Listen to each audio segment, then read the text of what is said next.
presentation of Fox Sports. We are Fox. We are Fox.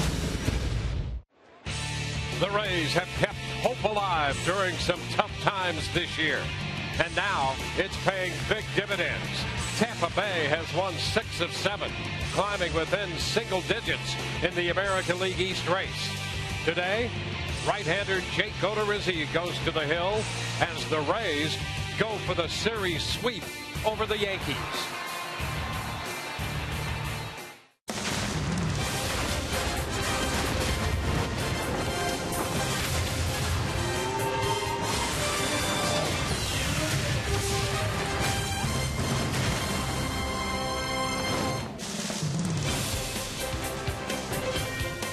We welcome you to the Mazda Wednesday Showdown. We greet you from the Big Apple, the Bronx. From Yankee Stadium, the wrap-up game of this series between the Rays and the New York Yankees. And yes, you heard right, the Rays are looking for a sweep this afternoon. Hi again, everyone, with Brian Anderson. I'm Dwayne Stats. Todd Callis along a bit later. The Rays have swept one other club at home the third week of May, the Boston Red Sox. Today, they're going for a sweep over this New York Yankee ball club on the road. And James Loney, with his big bat last night, one of the reasons why. Well, James Loney's never far away from a really hot stretch at the plate because his balanced approach, and that's what he's on right now. You go back over his last 10 games, he's 13 out of 43, 302 average.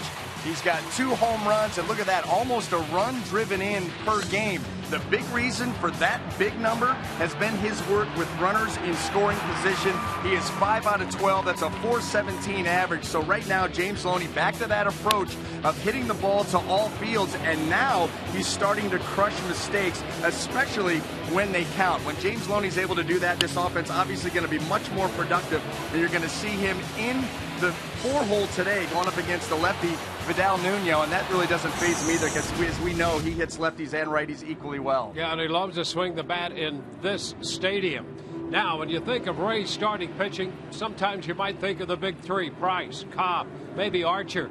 How about Jake Odorizzi? The last 6 weeks, he's been as good as you can be. Yes, he has, and if you break it down over his last 4 starts, now Jake just has 1 win to show for it. However, he has thrown the ball much better than that. 25 innings in those 4 starts. He's only given up 4 earned runs, and it's been twofold. Number one, his ability to limit base runners. Just 22 total base runners in the 25 innings, and he has been racking up the strikeouts over the last 6 weeks especially. But in these last 4 starts, he's got 26 strikeouts in the 25 innings. So when you limit base runners and you miss bats, you set yourself up for good outings, and that's what Jake has done. Yeah, and for opposing hitters in the American League, this is no joking matter. He's serious. A 3-7 record with a 4.14 ERA, but in the last 10 starts, you can just divide that ERA right in half.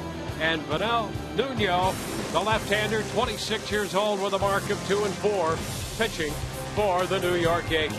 Rays and the Yankees coming up. It'll be a warm afternoon in the Bronx. Back with the first pitch in just a few moments.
Rays and the Yankees from Yankee Stadium. 89 degrees under clear skies as the Rays take on the Yankees before moving on to Detroit in this 3-city road trip. Starting lineup for the Rays presented by your Southern Ford dealers. Desmond Jennings in center field leads off, followed by Ben Zobrist and then Brandon Guyer. Evan Longoria hits cleanup with James Loney fifth and then Logan Forsythe. Sean Rodriguez will get a start at shortstop and hit seventh. Ryan Hanigan will do the catching, and Kevin Kiermaier in right field bats ninth for the Rays. Well, taking the mound this afternoon for the New York Yankees is going to be left-hander Vidal Nuno, making his 14th start of the season, and he is coming off of one of his better ones. His last time out was against the Boston Red Sox. He pitched into the sixth inning, 5 2/3, gave up just 2 hits and no earned runs in picking up that second win. Let's take a look at the New York Yankee defense as it lines up this afternoon. In the outfield left to right, we have Brett Gardner, Ichiro Suzuki, and Alfonso Soriano. Across the infield third to first, Yangervis, Solarte, Derek Jeter, Brian Roberts, and Kelly Johnson. Brian McCann will be behind the plate. So with Jacoby Ellsbury getting the day off, they move Ichiro over to play center field. And we're ready to play baseball. Rays facing the left-hander. Desmond Jennings steps in here.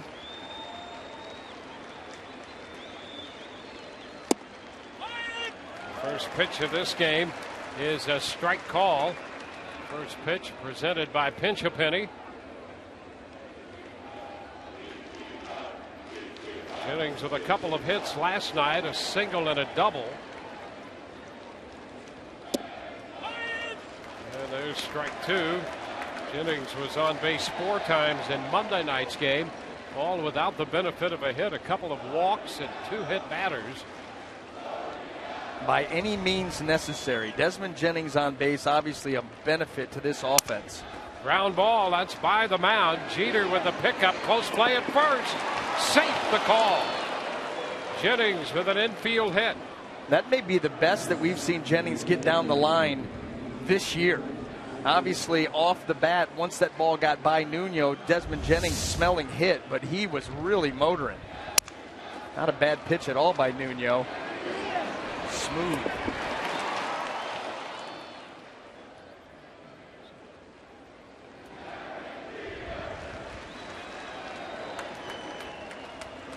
So Jennings is aboard for Ben Zobrist.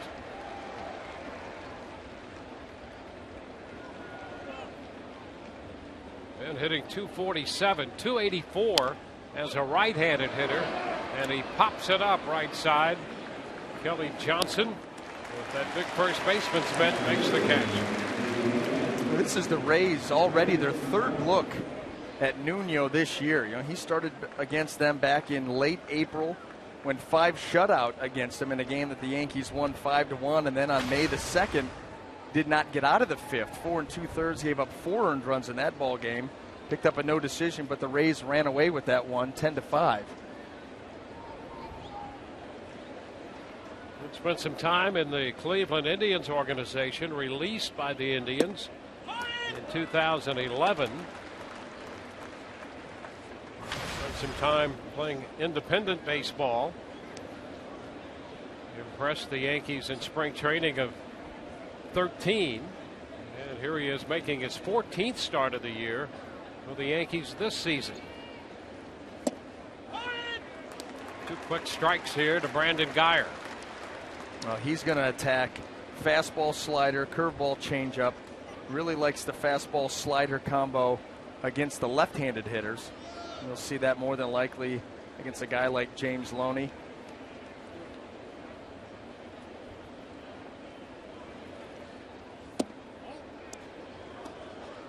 One ball, 2 strikes. Not overpowering, as we've seen that fastball at 90 miles an hour. Not a ton of movement on it either. So he's really got to hit his spots. Move the ball around the zone and, of course, stay out of the middle of the plate. Foul up the right side. Geyer not in the starting lineup last night. He's been an important part of the surge the Rays have put on. They've gone 5-1 on this road trip. 13-7 since the 11th of June. Another pitch fouled back. Well, and during that time frame, that puts them head and shoulders above anybody in the division. And the fact that you go 5-1 at the beginning of this road trip against division teams, that's what is of the utmost important, because you're gobbling games up at that point, and that's what has allowed them to get into that single-digit area. Little tapper, that's up the first base side and will be a foul ball in the running lane there as Nuno picked it up. Let's check in with Todd Callis. Thanks, Dwayne. It is a Wednesday, which means the fans can ask the announcer booth whatever question they like on our Web Wednesday. Here's how. You can tweet your questions to @SunSportsRays, hashtag it AskRays, or email to @Sunsport, or email to sunsportsrays@gmail.com. Web Wednesday, ask the announcers, guys. All right, Todd, thank you very much. We'll be at the ready. 1-2 the count on Geyer. Quick move to first and back in. Jennings stumbled a bit as he got to the bag, but back in there safely. You know, this has been the road trip of hope. Yes, it has. And you know what I hope? For more than 2 website Wednesday questions today. Swing and a miss. And so Geyer is out on strikes. Yeah, and by that, we've received a few, but we've received the same question or two multiple times. Yeah, I think people have multiple Twitter accounts. They just rephrase the question. It's not the same as it was a couple of years ago where we would get bombarded. Now it's maybe 1 or 2, maybe 2, 3 at the most. It's Evan Longoria. Pitches away. 1-0. Evan with a couple hits and 7 at-bats against Nuno. A double and a triple.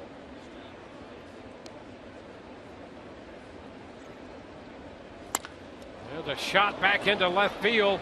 Gardner on the move. He's going to be there toward the line.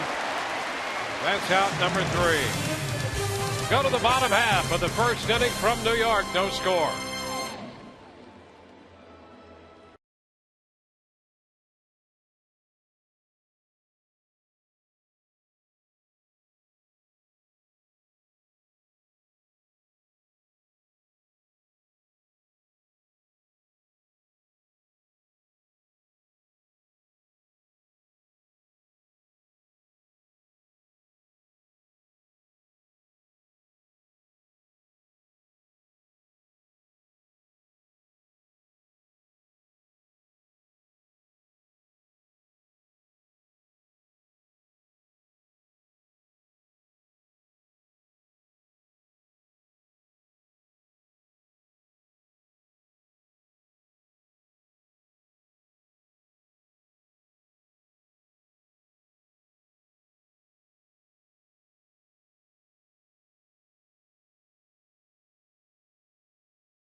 Joe Girardi keeping Tony Pena alert in the Yankee dugout there. Let's take a look at the New York lineup presented by your Southern Ford dealers. Brett Gardner, followed by Derek Jeter and Brian McCann. Carlos Beltran's the DH. Then Kelly Johnson. Alfonso Soriano in right. Ichiro Suzuki hits 7th.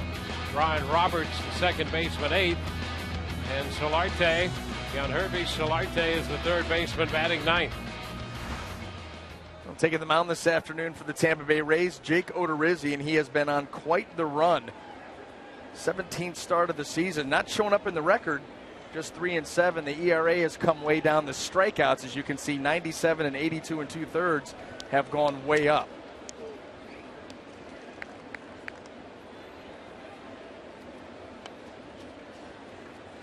And here's Brett Gardner. Gardner at 283 to start the day. First pitch is a ball. Paul Scheiber calling the balls and strikes.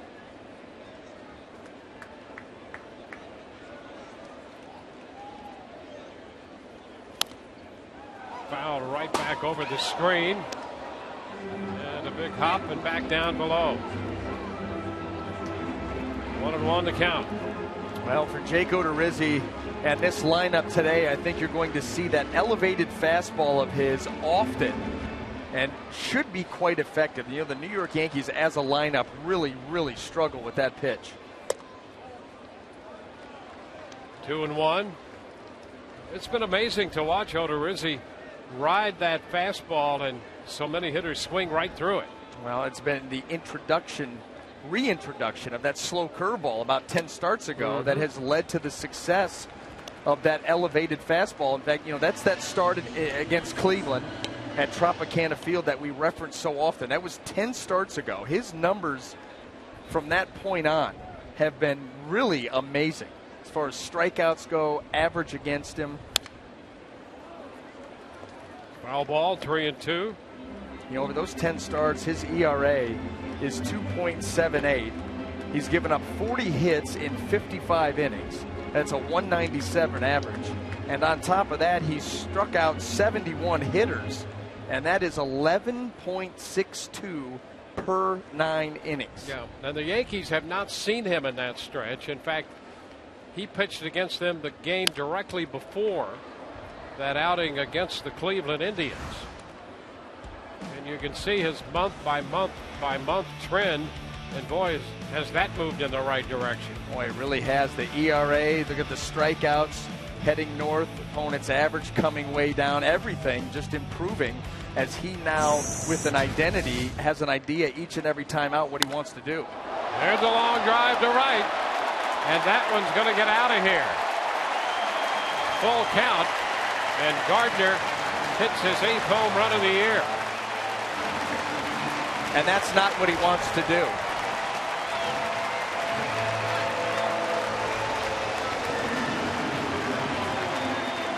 Gardner turned the fastball around. Well, Brett Gardner's so good at extending at bats, fouling off pitches, looking for a mistake, and every once in a while flashing some power. That ball was not up enough. That was at the belt, and Gardner put a charge into it.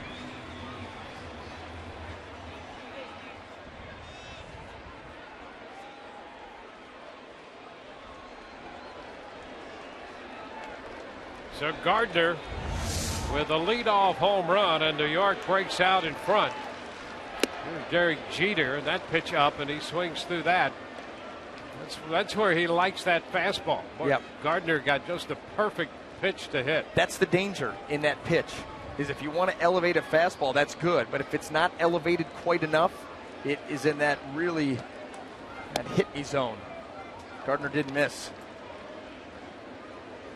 And, you know, that's the other thing. You just can't live up there. You've got to be able to set it up. And the way that he sets it up is with the split changeup, which he'll use quite a bit, and also that slow curveball of his. Been very effective.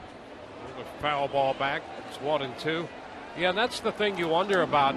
The Yankees have not seen him. They haven't seen the new addition of Odorizzi. And that breaking ball is such an important part of who he is. So you maybe look for a couple of those early. Yeah, you would certainly like to see that. Obviously, put that into their minds. You know, he doesn't throw it a ton, but he throws it enough. And he throws it enough for strikes that he forces you to think about it. Foul back by Jeter. 4 rows back. Loney chasing it over there, but no play.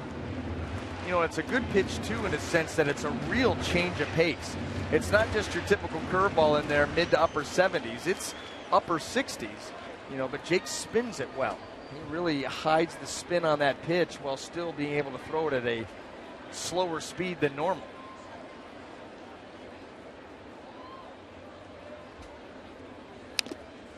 Jeter fouls this one behind the plate. 40-year-old Derek Jeter working on a little 7-game hitting streak right now. His average 276.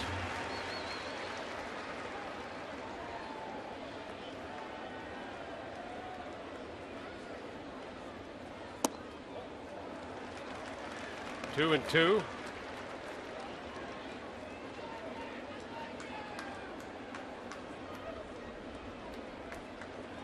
Home run for Gardner, the second career leadoff home run for Gardner, and the second leadoff home run of the year for New York. Popper shallow right, and here comes Kiermaier. One gone. Well, let's take a look at the Rays defense as it lines up here at Yankee Stadium. In the outfield, left to right, Brandon Geyer, Desmond Jennings, and Kevin Kiermaier. Across the infield, third to first, Evan Longoria, Sean Rodriguez, Logan Forsythe, and James Loney, with Ryan Hanigan behind the plate. And Sean Rodriguez getting the start at short, with Ben Zobrist getting off his feet, serving as the DH. He's been playing shortstop in the absence of Escobar. Strike to Brian McCann. And the Rays have had a nice little run with Zobrist over there at shortstop. Sean Rodriguez there today. There's a little looper in the shallow right.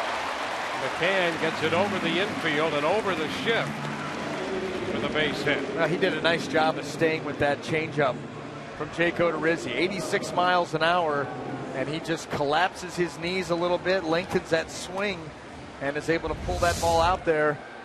Watch him just go down.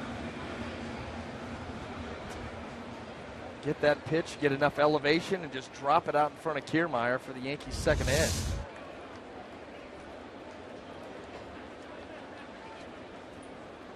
One on, one out. Here's Carlos Beltran, the designated hitter. He takes a strike. Beltran has a left-handed hitter, batting .234, .216 overall. Battled most recently elbow issues, problem with the forearm. He lines it into right, one hop. There's a base hit. McCann stops at second. And the Yankees come out swinging here in the bottom of the first. Well, and right now the Jake Odorizzi fastball is finding its way to the heart of the plate, right around thigh level. And those balls are extremely hittable. Jake doesn't have a ton of movement on his fastball, as you'll see. And that ball just allows Beltran to get his arms extended. Yankees 3 hits in their first 4 hitters, and you're facing really a desperate team here. You know, this is always the toughest game to pitch. You're trying to go for a sweep. The Yankees have dropped 4 straight. And Kelly Johnson in at first base today for New York, goes after the pitch and lets the fly ball into center. Jennings will make the catch. 2 gone. So Johnson jumped on the first pitch. McCann and Beltran reached on base hits on the second pitch of each of their at-bats. And this is Alfonso Soriano.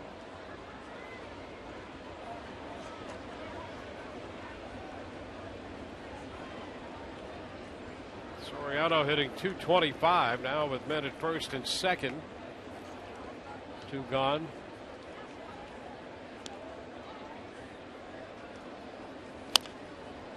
It's a foul ball off the breaking ball. Well, 1 pitch too late. What I was going to say is, coming off your remarks about these guys swinging at the first pitch, a lot of first pitch fastballs. And so the adjustment to be made by Odorizzi is to start mixing in that slow curve early in the count. Maybe a couple of first pitch sliders. Something to get these guys off of the fastball early. And he did it right there to get ahead of Soriano. Soriano fouls this one away. 0-2.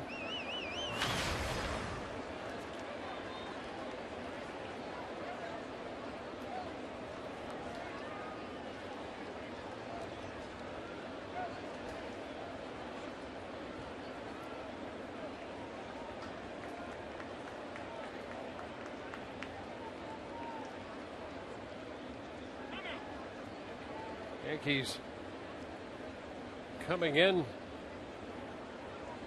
to this series, they have struggled with men in scoring position over the past week and a half.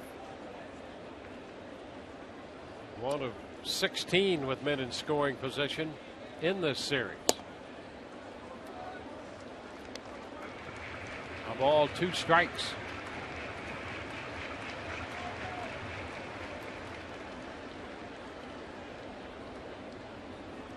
Bottom of the first, just underway. Rays had a runner in the first inning, left him on. Brett Gardner has homered in the bottom of the first for New York.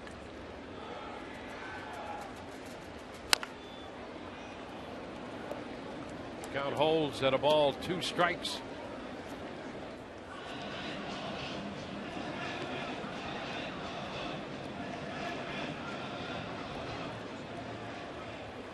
Odorizzi last pitched in the second game of the doubleheader Friday against the Orioles. Gave up a run, 6 hits in 5 innings in that one. And ran a high pitch count, 106 pitches in 5 innings. 2 balls, 2 strikes. He's over 20 pitches, 24 pitches right now in the first inning here against the Yankees. That has plagued him. That's been the one thing, by virtue of either missing the zone or because of the nature of his fastball and where he likes to place it. A lot of foul balls and extended at-bats. All the way out. 3-2 now to Alfonso Soriano. And that makes this situation a little more tedious for Jake, because you're going to get the base runners in motion here with 2 outs. And more than likely Soriano's going to get something to hit here.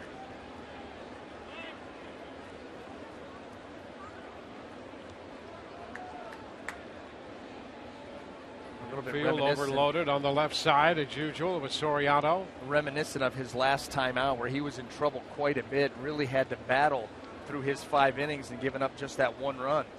Runners go, and a cut and a miss. He strikes him out. The Yankees leave 2, score 1 on the homer by Gardner. 1-0 New York.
Leading, we go to the second inning, and today's cold hard facts are brought to you by Cross-Brewed Coors Light.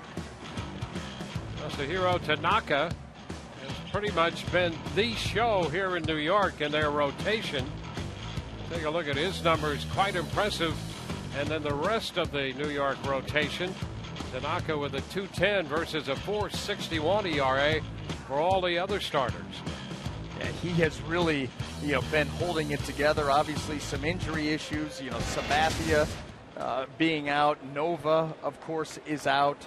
And you've got, Vidal Nuno stepping in. You've got Chase Whitley in the rotation right now for the Yankees. But boy, oh boy, he has come as advertised and maybe even been a little bit better. Yeah, I think maybe better. There were some detractors thinking that he really was not a top of the rotation guy, more like maybe a number 3. Well, those are top of the rotation performances reflected in those numbers. James Loney fouls it. Loney, Forsythe, and Rodriguez due up for the Rays against the lefty. 0-2.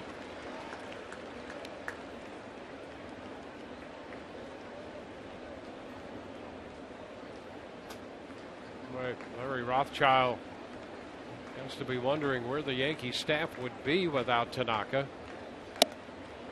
You look at the 2 major additions they've made. Ellsbury, who's been very good for them, and Tanaka. They have been key additions and have kept the Yankees within reach in what has been a down year in the AL East. And because overall, Ellsbury's obviously helped out the offense, but this is an offense that needs a whole lot more help than Jacoby Ellsbury. Yep. A lot of big names. Oh, strike 3 call, catching the corner. You know what? We said it early. Nuno likes the fastball slider combo to the lefties for the most part. How about him sprinkling in the curveball here, and he catches James Loney and I think everybody by surprise. A little bit of depth on this pitch, slows down the speed, and gets the call. Second strikeout for Nuno. 1 out here in the inning, and here's Forsythe. And he drops a breaking ball into him for a strike. A couple of curveballs. Our GMC big matchup. Logan Forsythe, 7 multi-hit games in his last 11 games. 462 over that stretch. And I think he's got 4 multi-hit games in a row, which is precisely the reason that you see Nuno start him out first pitch curveball. Not going to get aggressive against me, and I'm going to try to get out ahead of you. Well, now it's even. It's the fastball in off the plate. Well, Forsythe has been obviously playing with a lot more confidence. His swing has been much more aggressive, stronger. And I'll tell you, he's got the results to show for it. 2-2. Well, there's nothing like a streak such as he's been on to restore your confidence. Yeah. He just kept working away, struggled offensively, did all his work, and now things have paid off for him. He's out on strikes here. Back-to-back strikeouts. Let's check in, with Todd Callis. Dwayne, unbelievable.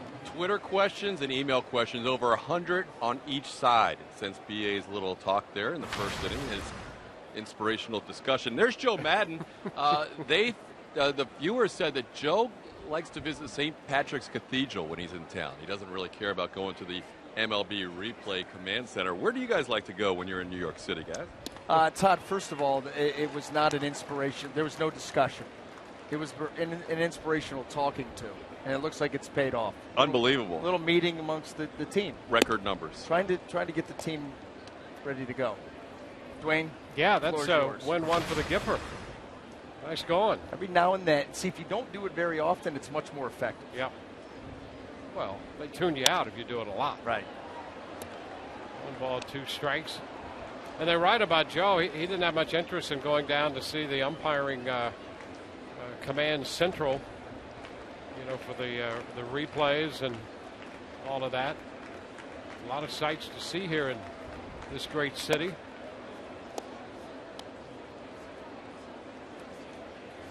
Two balls, 2 strikes. The count to Sean Rodriguez.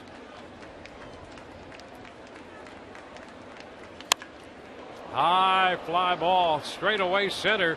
Ichiro's going to have to go back for this one, not yet to the track. A towering fly ball back into center to retire the side. Bottom of inning 2 coming. 1-0 New York.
Sports is brought to you by Toyota.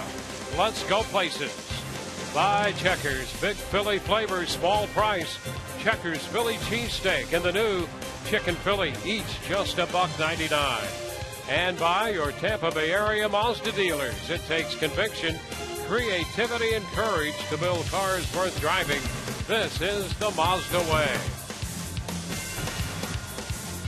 Yankee Stadium. To the bottom of the 2nd inning. Ichiro Suzuki takes a breaking ball in there to start it in the bottom of the 2nd inning. Ichiro, Roberts, and Solarte. Yankee Stadium, a good place to go, and we've spent some time here in this series. A couple of Rays wins so far. Forsythe takes care of Ichiro's ground ball. So we've spent more time here than anywhere else. VA. Are we still talking about favorite destinations? Yeah, we need to wrap that up. I think I've said enough. I've said enough. There are a number of fine establishments in which one can renew one's spirit. Brian Roberts finally get back. Bryant Park's a nice stop here. A little lunch there. Bryant Park. Had the big screens up there this time for the World Cup.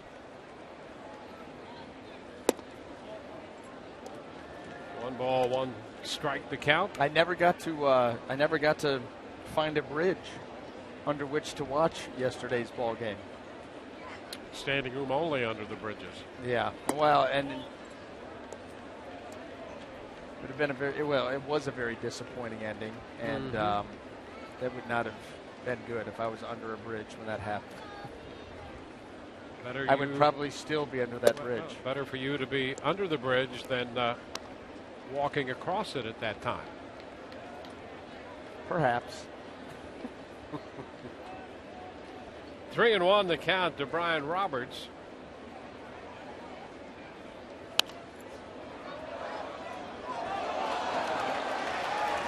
Souvenir right back over the screen there.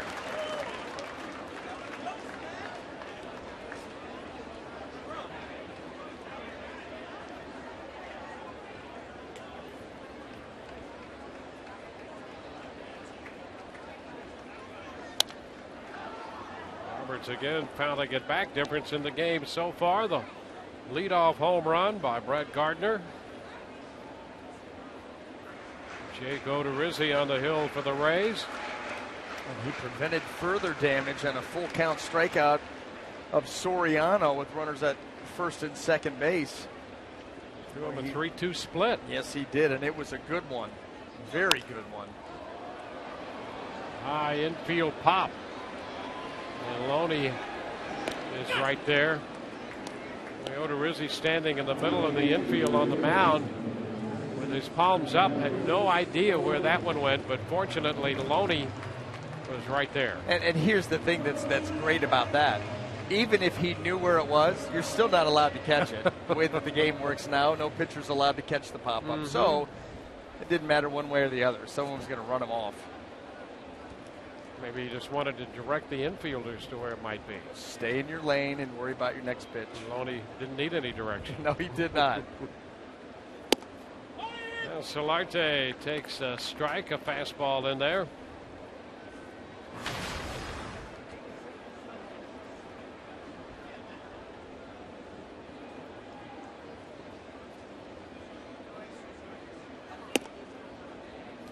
Pitch is high, 1-1.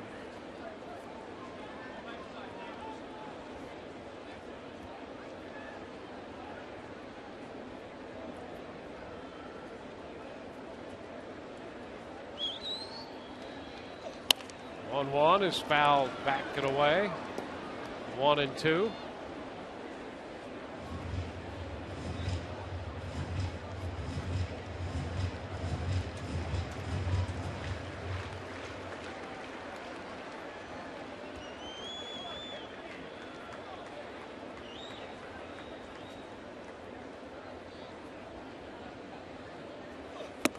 And he chases that one. Fastball up. That is more in keeping with the Jake Odorizzi innings we've seen recently. 1-0 New York.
Yankees 1-0 on our web Wednesday. Ask the Announcer. Over 100 emails still to be looked at, guys. That's how many emails have flown in here in the first two innings.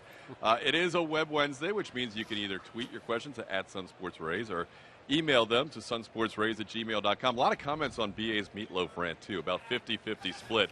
Some people agree with him. Some people say, no, he has it all wrong. Meatloaf's an American classic. But, guys, latest question that we're going to ask you is, what about the Rays' opportunity in the second half to make a playoff run? What are the keys to that happening? All right. Well, the first thing, the biggest email, the most important email we got was from VA's mother. And we just we want everyone to know that he's still a part of the family. She's a very forgiving mother. And we're happy to hear that. I called her, too, on the way over here today, on the bus ride over. And, yeah, she is definitely in the the half that feels like I got it all wrong. And I think she's going to probably freeze me some now and force me to eat it reheated. And I'm going to do it with a smile on my face. Of course you will. 1-1 the count to Ryan Hanigan leading off the third. Well, the Rays coming in to this one 5-1 on this road trip, and they've won 13 out of 20. And that's about what they're going to need to do. They're going to need to win a series on a regular basis if they have a shot at still somehow finding their way into the postseason, either a wild card spot. And if they win 2 out of 3, 3 out of 4, 2 out of 3 the rest of the year, they have a shot. That's what they've done since the 11th of June right there. Hanigan walks. And they can do that. What makes that possible, probable could be debated, but what makes it possible is great pitching to keep them in games. Yeah, it can be dominant pitching, and I think that is what sets the tone. Since basically you go back towards the beginning of June, last 23 games, look what the starters have done. Run and a half in the ERA, opponent's average way down, strikeouts are way up. Kiermaier bunts this one to first, down to second. That's Kelly Johnson gets the force on Hanigan. So Hanigan forced as Kiermaier tries to bunt his way on and move the runner over, and Jeter may have been spiked on that play at second. Here's the deal. The problem with this, and you see the throw here. Let's take a look at Hanigan's slide. Well, he catches it on the bag. Yeah, he just caught that left foot on the bag as he was trying to get out of the way of Hanigan's slide. And a nice idea there by Kevin Kiermaier, but that ball just bunted too hard. It got to Kelly Johnson too quick. And now Desmond Jennings takes a strike. Back on that topic of the pitching, starters, as you pointed out, have been very good. Bullpen, deep and versatile. It's been good. And the other element I think that we've touched on is the way Joe Maddon will manage from here on out with his starting pitchers. And if he has a starter in trouble early, he's going to go to that bullpen. He's going to manage the game differently than most other managers that he's going to go up against. Just for the fact that he's not going to have that long of a leash. If you're struggling early, he's going to go to the bullpen. Right now the bullpen has an extra guy out there in Jeff Beliveau, and so it's a little bit deeper, and if he needs to go to it quickly, he's got guys that can cover, and he's got a very deep bullpen, so he's got a lot of potential zeros out there.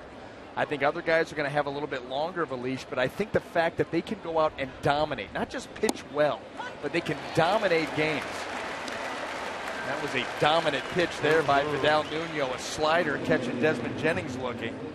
I think that's what is going to help this Rays starting rotation. And then you think about the bullpen closing games out. The offense has been much better, much more dynamic. It's got an infusion of energy and life and enthusiasm right now that we have not seen at all at the first couple of months of the season. This is just a different team now. Yep.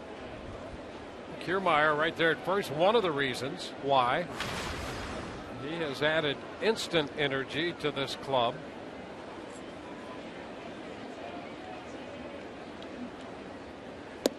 And Zobrist takes a breaking pitch, curveball in for a strike. You look at their competition in the AL East, nobody seizing the division, the teams, just nothing standing out where you think a team can make a big-time run like the Rays can because of that dominant starting pitching. And I think that, even the Rays having to play well, they have to play beyond well in their own division. Mm-hmm. It's winning the right amount of games, but it's winning them against the right teams. And you've got to beat, at this point, you cannot allow lapses within the division. And that's the other encouraging thing, because this is how this trip has started out. First 6 games in the bag, all divisional opponents, they've won 5 out of 6. This one wide. It's 1-1. That's where you'll make your move. Yeah, and if they can do that, then they could put together, as we discussed the other night, month-by-month runs of, say, 16-7 18 and 10, things like that. They're going to have those kinds of months to make up that ground and get to 86, 87, 88 wins. As we discussed really at the outset of the season, 89 wins, there was a feeling might win the division. 90 certainly, but it might be fewer than that. You might find a club winning it with 87 or 88 wins. Well, look at the team's records through the first 81 games. What was the top win total? 43. Yeah, they were right there. 86, 87. That's it.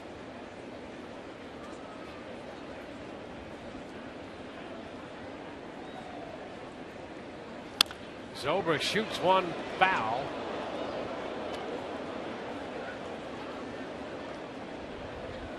Yeah, there's 2-2.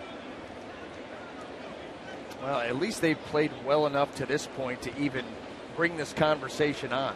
And there's no reason to think that it won't continue.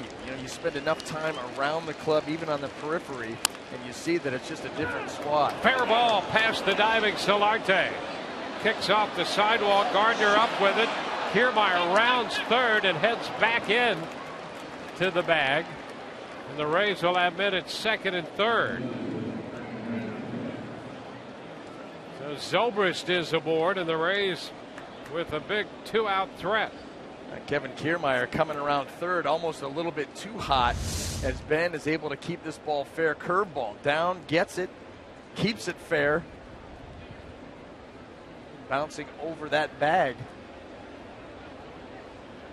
And then Kiermaier coming around third late, a little stumble, and then you better get back there. 2-out shot here for the Rays. Brandon Guyer will be the hitter. Rays picking up their second hit so far. High fastball to Guyer. 1-0. And you can see the fastball 89 to 90. It's about right for Nuno.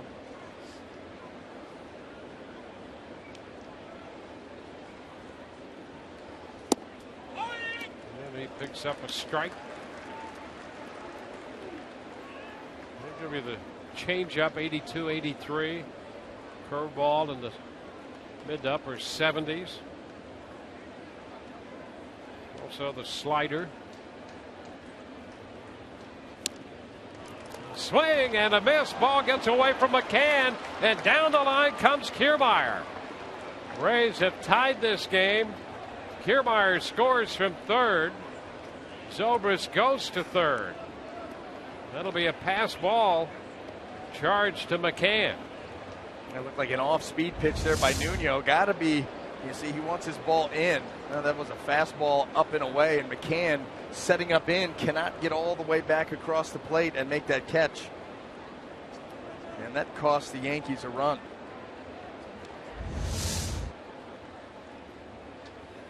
And this pitch hits Guyer.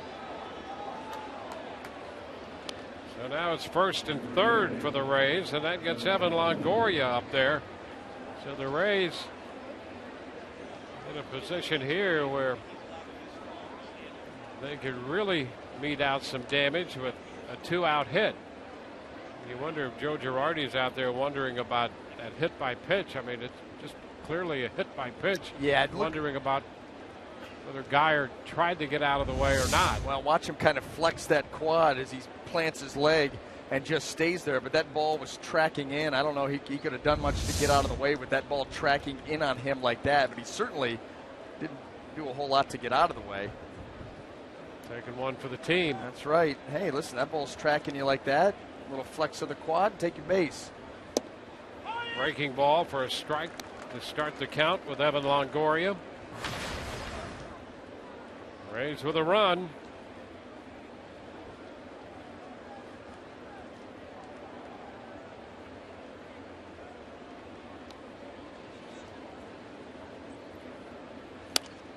It's popped up right side.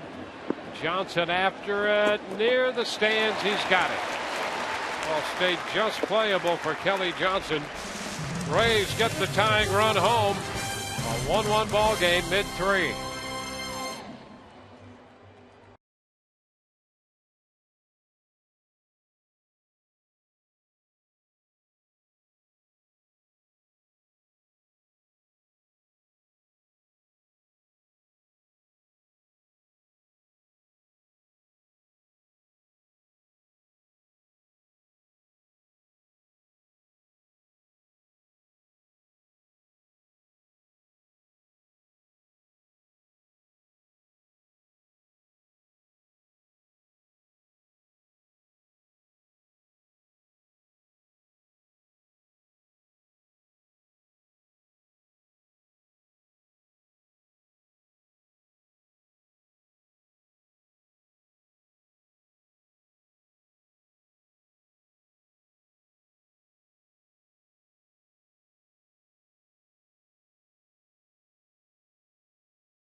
Third, Rays and the Yankees. Now time for you to tweet your photo using hashtag SunSportsFanPhoto for a chance to have it shown in an upcoming game broadcast brought to you by AT&T. Turn back the clock day here.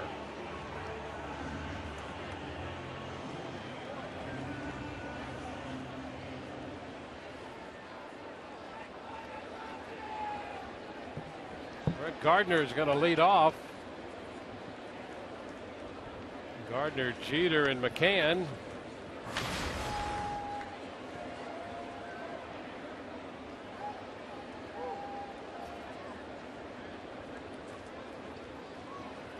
That's a strike. Gardner's home run in the first, his 8th of the year.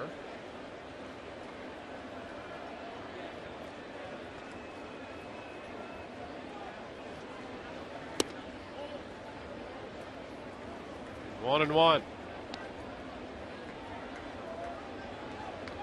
HANIGAN talking it over with Paul Scheiber on the location of that last pitch. Yeah, I kind of like to know where that pitch was too. Good changeup there by Odorizzi. Does not get the call. And he does not get the curveball either. 2-1. Scheiber's another one of the umpires. We talked about Marquez last night. Tends to be a little conservative with the strike zone, and Scheiber can be that way as well. Well, and I think we saw last night Marquez get a little bit more liberal with it because of the fact that you had David Price out there popping that zone pretty good, which he's going to do. And the one thing that held true last night for Marquez, we talked about him having normally a small strike zone, but for a left-handed pitcher, he's not as friendly. If you can do what Price did, high fly ball into center, and so Gardner is out of there. And I think Price hit a spot right there where, against right-handed hitters, if he can come, as you point out, to the glove side and hit that spot, and he did that a lot. Yes, he did. He got a lot of called third strikes on that pitch.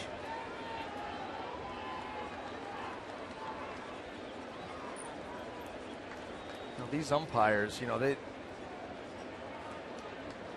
watch how you go about your business, and if you're just peppering a spot over and over and over again, it just increases the likelihood of that pitch eventually being called. Yep. As long as it's not way off the plate.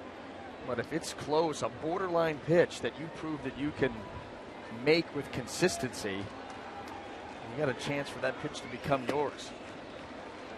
1-1 here to Jeter. One thing Odorizzi has been doing today is delivering a lot of first pitch strikes. He's 10 of 11 in that department. Yeah, that helps. Definitely gets the at bat off on the right pitch, or the right something for somebody. The right foot for the pitcher. Yeah. 2 balls and a strike. But this is how quickly it can go away. Yep. All of a sudden you miss a couple of times and now you're in a bad count. That's why getting 0-1 is good, 1-2 even better. And he did run a high pitch count in the first. Ooh, there's a strike. 2-2. He went 3-2 to Gardner. Gave up a home run on the 7th pitch of that at bat. 2-2 to Jeter, and then finally 3-2 to Soriano before he got him on strikes. So he did have some deep counts. Just 13 pitches in the second.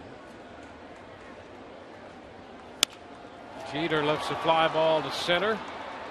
Desmond Jennings coming in, 2 gone. I'll tell you what, Desmond Jennings was set up perfectly in the outfield. A lot of times we talk about the shift on the infield, but how you maneuver your outfielders, and if you could see where Desmond Jennings was set up before the pitch and where the ball was put by Derek Jeter, I mean, he did not have to move very far at all over there in right center. You see it right after contact, just a couple of steps to his left, but he was already shaded well over that way. Ron McCann makes a breaking ball low. The one thing that you need here at Yankee Stadium are some guys that can cover ground in left field and center field to be able to cover that left center field gap. It is big out there. Look at the Yankees, with Ellsbury out there a lot of times, and then Gardner in left. There's the speed to cover it. Now with Ellsbury out, you put Suzuki out there. Yeah, here's McCann lifting a high fly ball deep to right, all the way to the wall, and gone. Well, McCann turns one around. His 10th home run, and it's 2-1 New York. Covering ground in right field is not nearly at a premium as it is those other two positions because of how short it plays, and that was exploited right there by Brian McCann. Fastball up and close to him, and he just pops it up. But those, unfortunately, have a chance to get out of here. You quickly run out of ground in right field. It's Carlos Beltran. Pitches a strike. So it's a 2-1 ball game now, New York.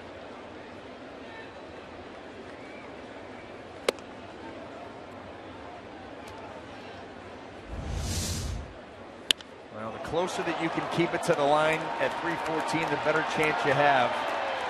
And that's what McCann does.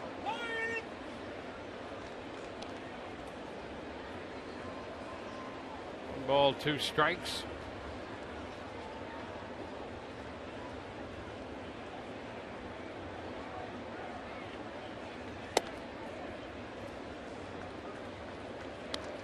Rizzi giving up his 8th and 9th home runs of the year. He's on his last 2 starts without surrendering a home run. Line drive into right. That's in for a base hit. Here's Kiermaier with a throw to first. He overthrows Loney, but Hanigan's there to play the carom. Kiermaier trying to get Beltran at first. If you watch Kevin Kiermaier play right field from our vantage point, you knew that it was only a matter of time before he was going to try to throw somebody out at first. He really charges the ball aggressively. This one gets out to him so quickly that he feels he's got a shot, and he just airmails that throw. He's got a good arm, and that one he just let her rip.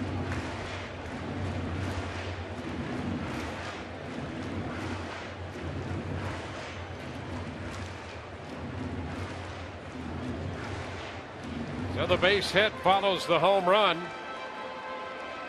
And now it'll bring up Kelly Johnson. Johnson in there. Mark Teixeira had his knee drained. Well, he's had a number of issues. Hamstring earlier this year. The knee had been bothering him a little bit. That keeps him out of the lineup. So Kelly Johnson plays first and takes the pitch high. 1 ball, no strikes.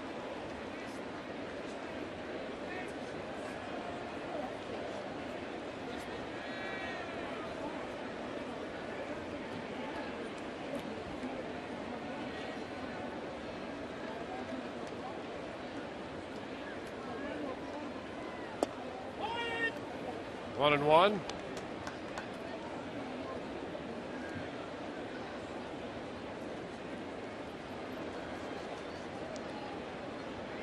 Two runs, 5 hits, surrendered by Odorizzi. Both runs on home runs. Pitch in to Johnson. He fouls it back.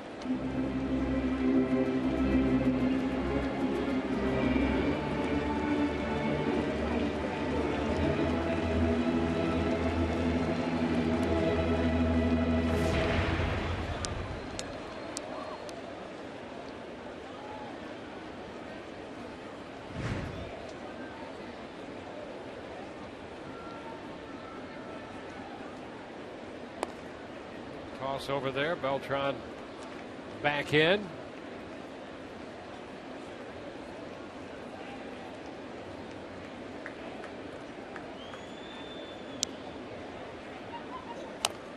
Reaching for that one and fouls it.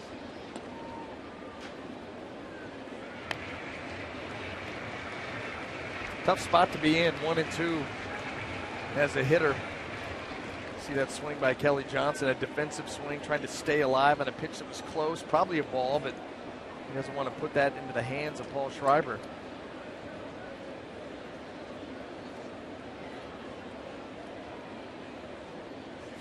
And a cut and a miss. Strikes him out. Split disappeared. 1 run on the home run. We go to the 4th. 2-1 New York.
In the 4th from Yankee Stadium.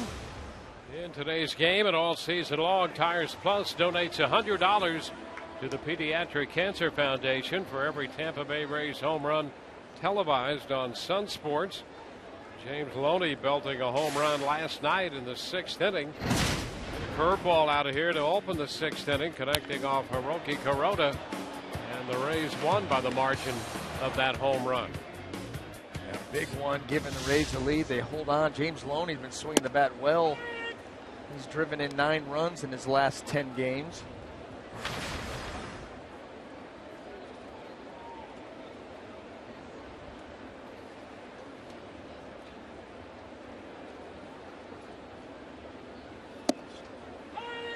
A strike on the inside corner, and Nuno quickly ahead, 0-2.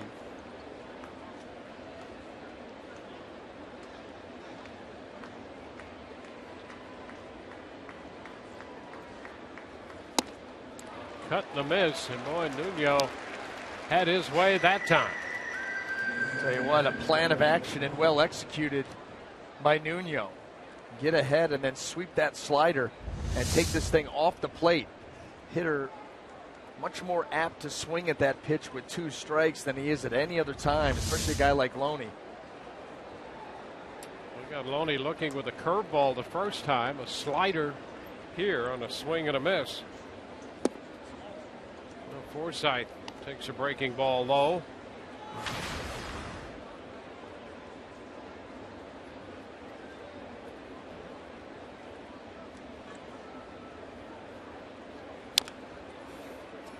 Forsythe up over 460 since the middle of June.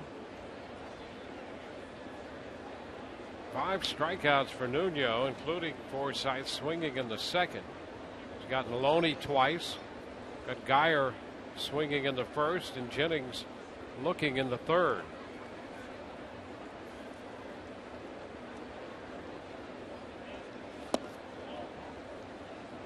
Two balls and a strike. You see the Yankees come back with that run in the bottom of the 3rd.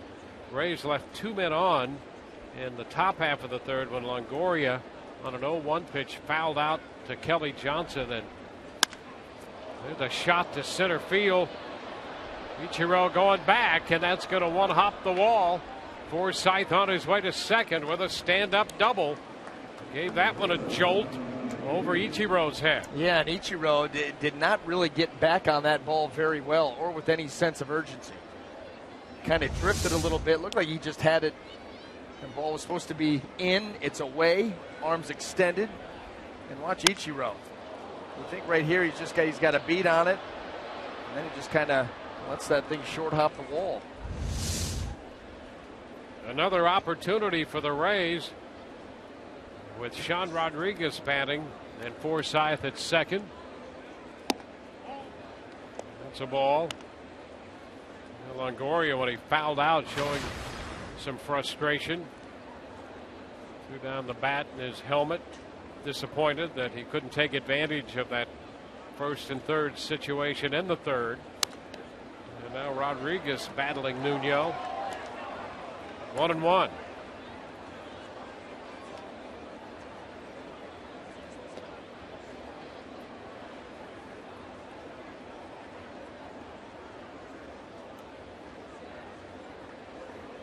There's Evan in the Rays dugout. Had a couple of hits last night.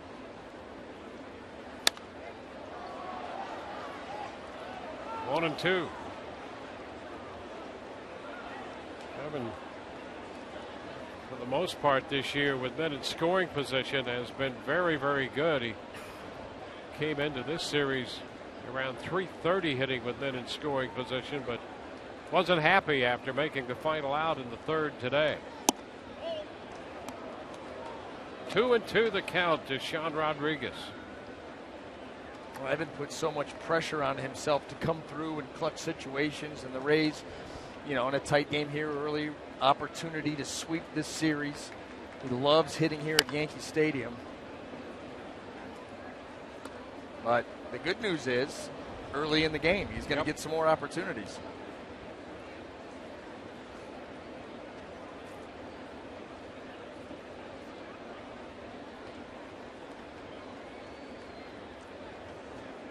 Vidal Nuno on the hill out of San Diego. The liner into right field. Soriano will go back, and that ball is over his head. Forsythe will score. Rodriguez to second, out there. Rays get the tying run, and Sean trying to move into second base, thrown out with Jeter putting the tag on him. So the game is tied again, now 2-2. Man, interesting. Joe Madden going out to talk. Not much of a fight put up by Sean Rodriguez. So it'll be interesting to see how this goes. But he shot a missile over the head of Soriano in right field. And he hit it so hard, that's what gave him a chance to make a play on him. A pitch away from him. He smokes it pretty good. But watch this ball. Short hops the wall, stays close, and allows this. Well, we're going to take a look at that play. It will be under review, and boy, that's very close out there at second base. Yeah, I think he gets him right there.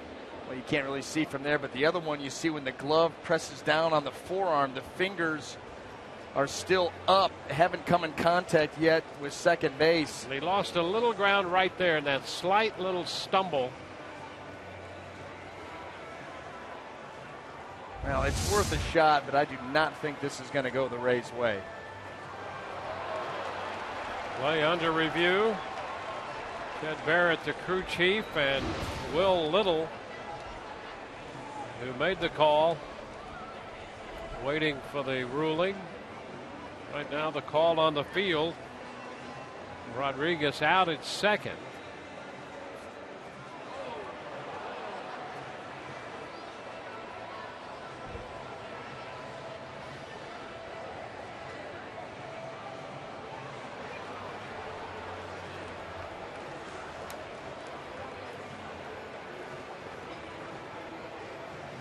Rodriguez doesn't stumble, hesitate just a little on the turn, we're not even in this situation.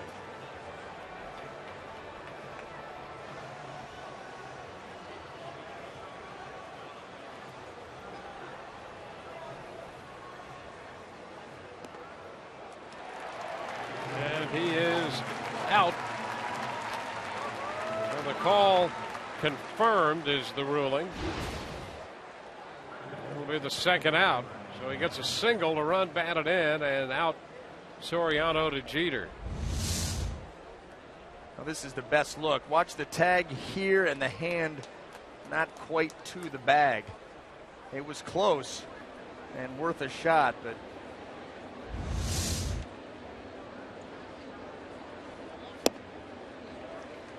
cut and a miss by HANIGAN. I'll tell you something, if that's Kiermaier, he's safe at second base and not on speed alone, because he is instant action out of the batter's box. And Rodriguez took a little time leaving the box and then stumbled just a little bit around first. And even that little stumble made the difference. You can see his stumble mark coming around first base where that dirt is churned up a little bit.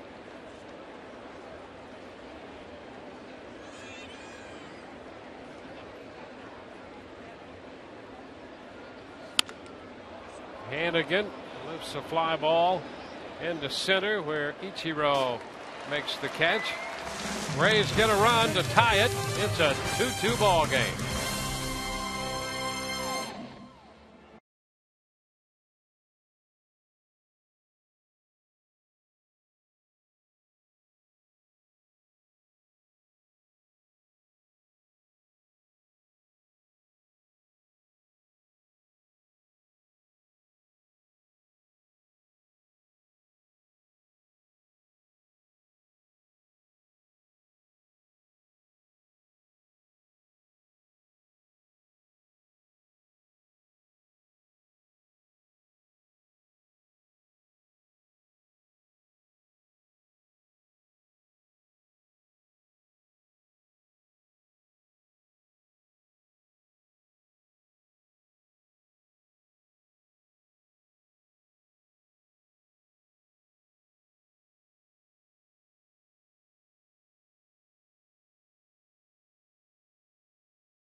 All on Sun Sports is brought to you by your Tampa Bay area Mazda dealers. It takes conviction, creativity, and courage to build cars worth driving. This is the Mazda way. By Tampa Bay Radiation Oncology.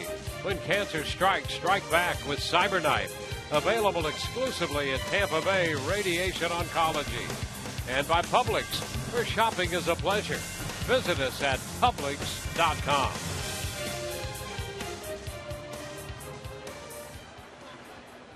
A tie game, 2-2.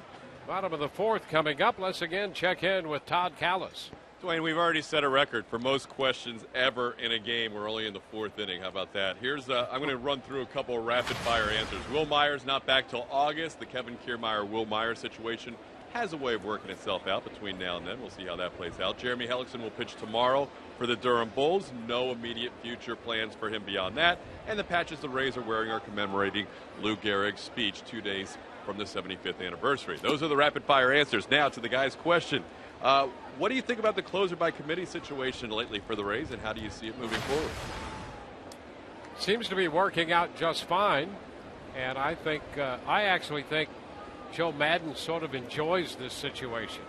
So it's nice to have, one closer, but there's a base hit the other way by Soriano. He'll hold it first.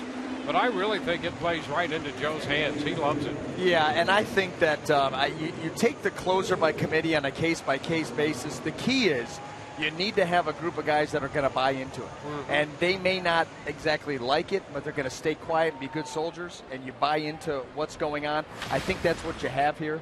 And right now, it's working very well, like you said.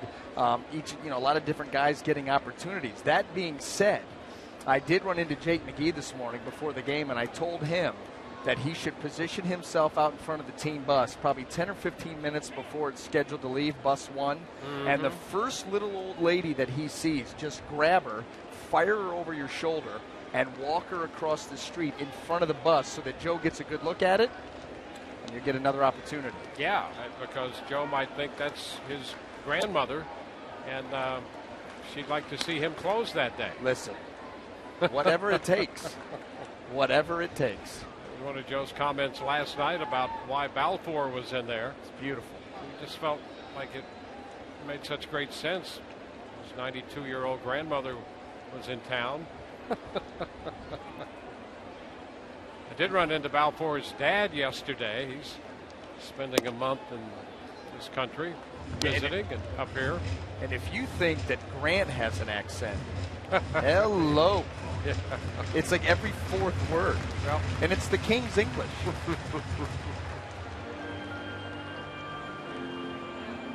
Well, 2-0 the count to Ichiro with a runner at first. Rays have come back to tie the game for the second time, and Jim Hickey makes a march to the mound. Well, right now, Jake Odorizzi pitching here in the 4th inning, have given up 2 runs already, tie ball game, and you know, we see Jim Hickey get to be proactive with his pitchers. Doesn't want to let things spiral out of control. A leadoff base hit, a bad count here. A few pointers, and cross your fingers they work out.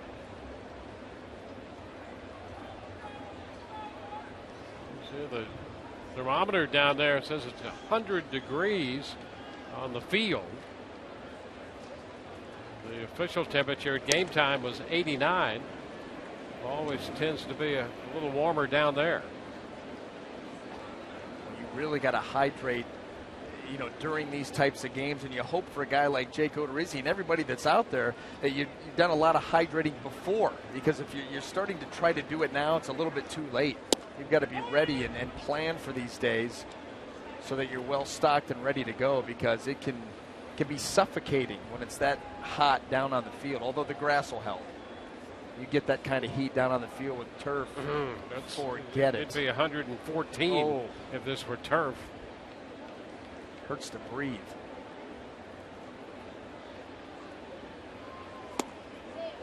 Close right there, and Ichiro takes it for ball 3. 3-1.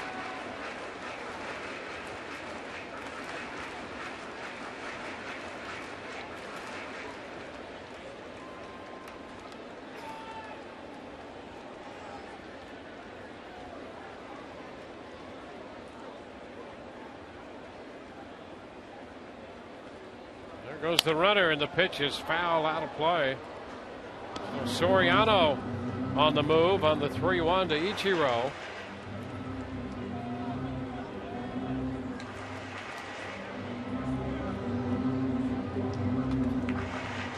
It might be 100 degrees, but the 40-year-old Ichiro at the plate and the 38-year-old Soriano on the move.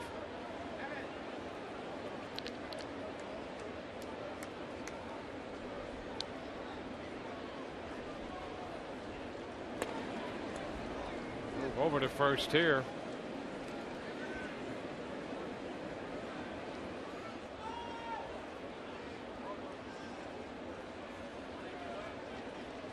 Two solo home runs, reducing the offense for the Yankees. 2 runs, 6 hits. Soriano goes again, and the pitch is foul.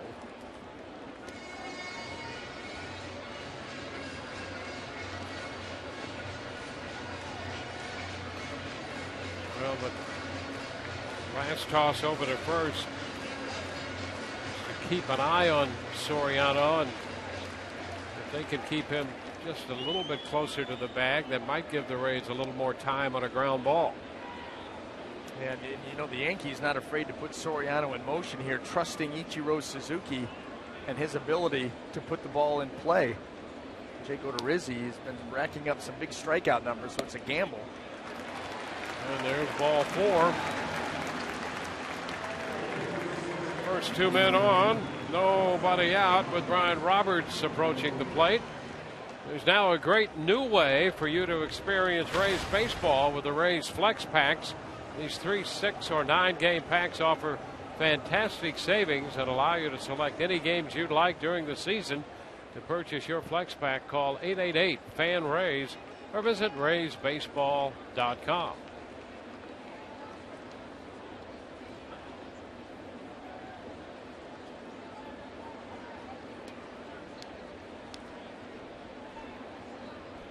Pitch to Brian Roberts, and it's a curveball, strike call.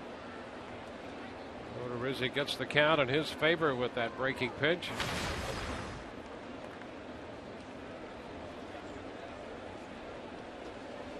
Brian Roberts, a veteran infielder, 36 years old. And a cut and a miss, 0-2. Roberts playing here for the Yankees, as you know, a long time with Baltimore. In fact, he was the last batter across the street in old Yankee Stadium. He grounded out to first base. And now he's playing here for the Yankees in new Yankee Stadium.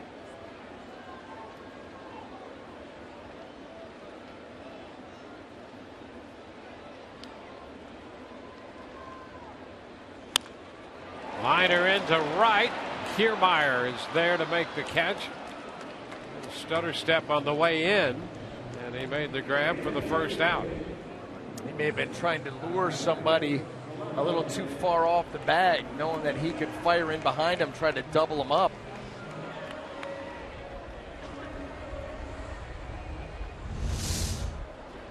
Let's take a look right here. Even this throw right here kind of sailed on him. Got all the way to Longoria at third. I don't know if you want that. Arm feels strong today. Yangervis Solarte. Pitch is low, covered up by HANIGAN. Soriano out there at second base taking a good look at that. That pitch down. Base hit, Soriano, a walk to Ichiro. Roberts retired, a 1-ball, no strike count on Solarte.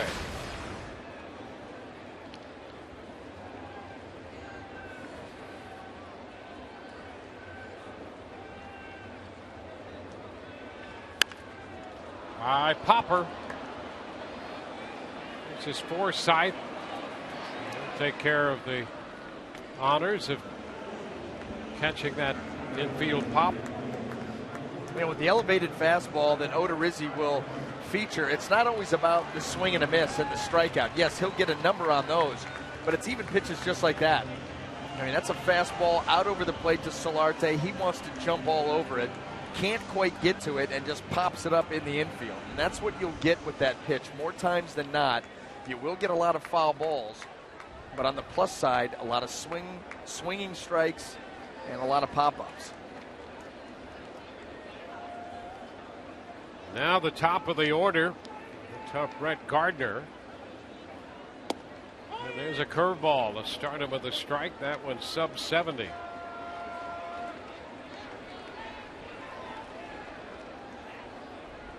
Gardner hit a fastball up and hit it out in the first inning. Got ahead in the count 3-1 his last time up. Sent a fly ball to Jennings in center.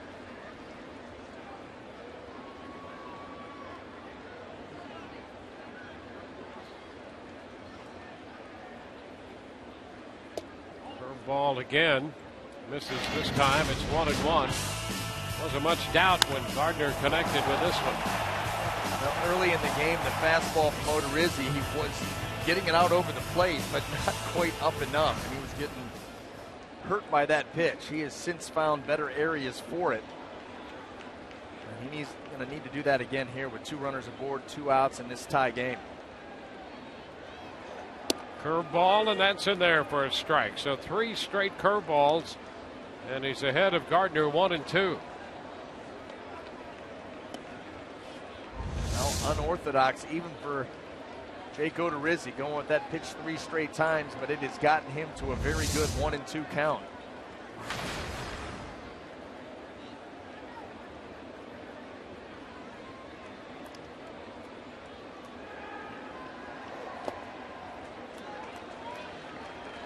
2 balls, 2 strikes.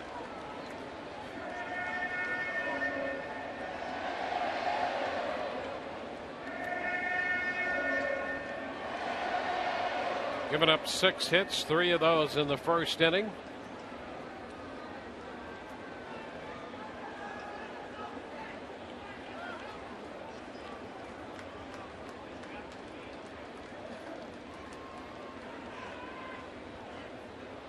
A long look. Gardner steps back. The 8 home runs by Gardner this year matches his total from last year. He had 8 home runs and picked up 24 stolen bases. A 2-2 count right now.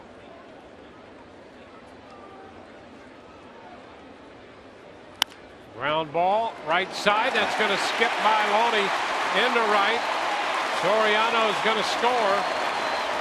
Ichiro goes to third, and Gardner bounces the RBI single into right. It's 3-2 New York.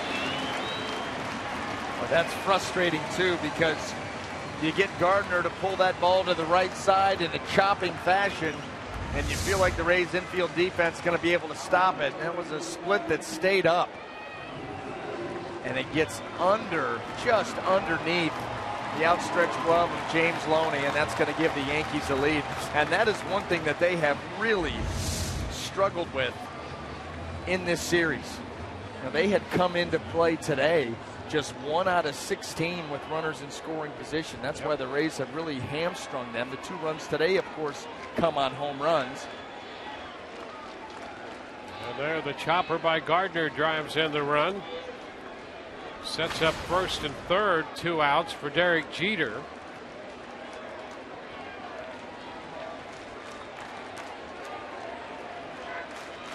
Jeter 0 for 2 today. Takes the pitch inside. Let's take a look at our Southern Chevy Dealers storyline and his career. Jeter, 40 years old, 8th all-time on the hits list, 5 World Series titles, 5 Gold Gloves, 13-time All-Star. Working on a little 7-game hitting streak right now.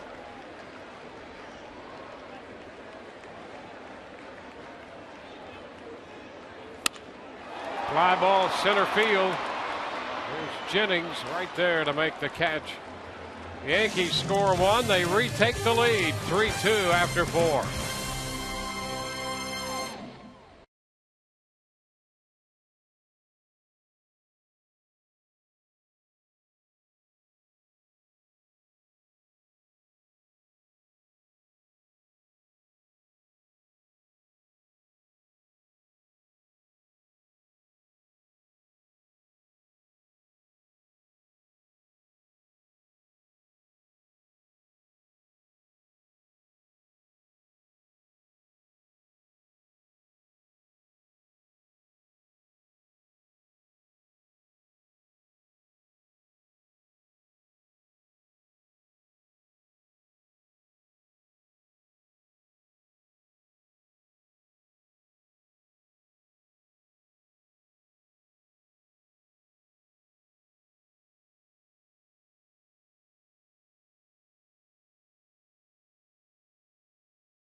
New York Tuesday, July 15th. Baseball's best gather in Minnesota as the captain, Derek Jeter, takes the field in his last All-Star game ever in what promises to be an emotional and unforgettable night.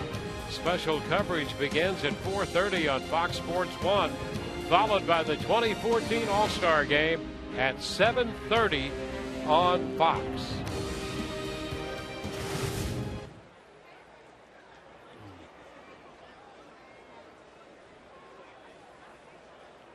Rays again down by a run as Kevin Kiermaier opens the fifth. And the pitch is a strike. Back to work the Rays go. And their offense has been much better recently, and they've been getting production pretty much up and down the lineup, too. Ground ball for Roberts at second, and Kiermaier is the first out in the fifth. You know, there were stretches where this type of game, a back and forth, and the Yankees take the lead in the bottom of the fourth, and you just felt like that was it. Rays had their opportunity, but that's not the case anymore. Yeah, it was a struggle, it seemed, to score 2 runs, much less 3. Well, the Rays are down 3-2 right now.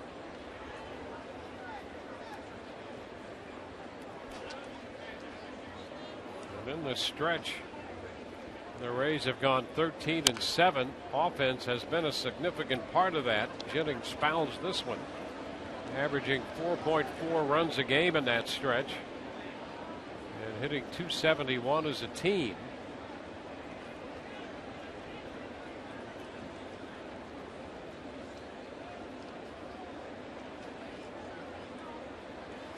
Jennings shoots it through the hole. Base hit.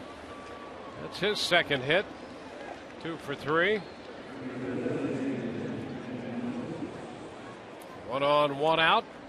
Love rock and roll. Don't miss the Joan Jett and the Blackhearts post-game concert Saturday, July 12th. First catch the Rays take on the Blue Jays, and then stick around to see Joan Jett sing some of her biggest hits, including I Love Rock and Roll and Bad Reputation. For tickets, visit RaysBaseball.com/concerts or call 888-FAN-RAYS. Now Ben Zobrist. The pitch is a strike around the knees. Ben doubled back in the third, his 16th double of the year.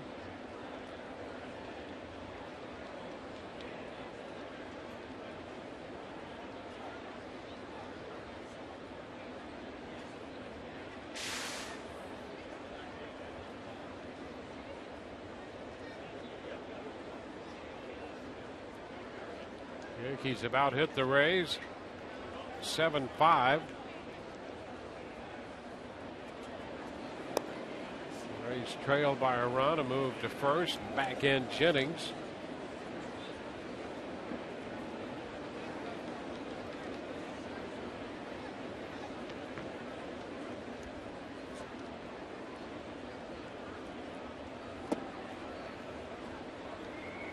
One and one.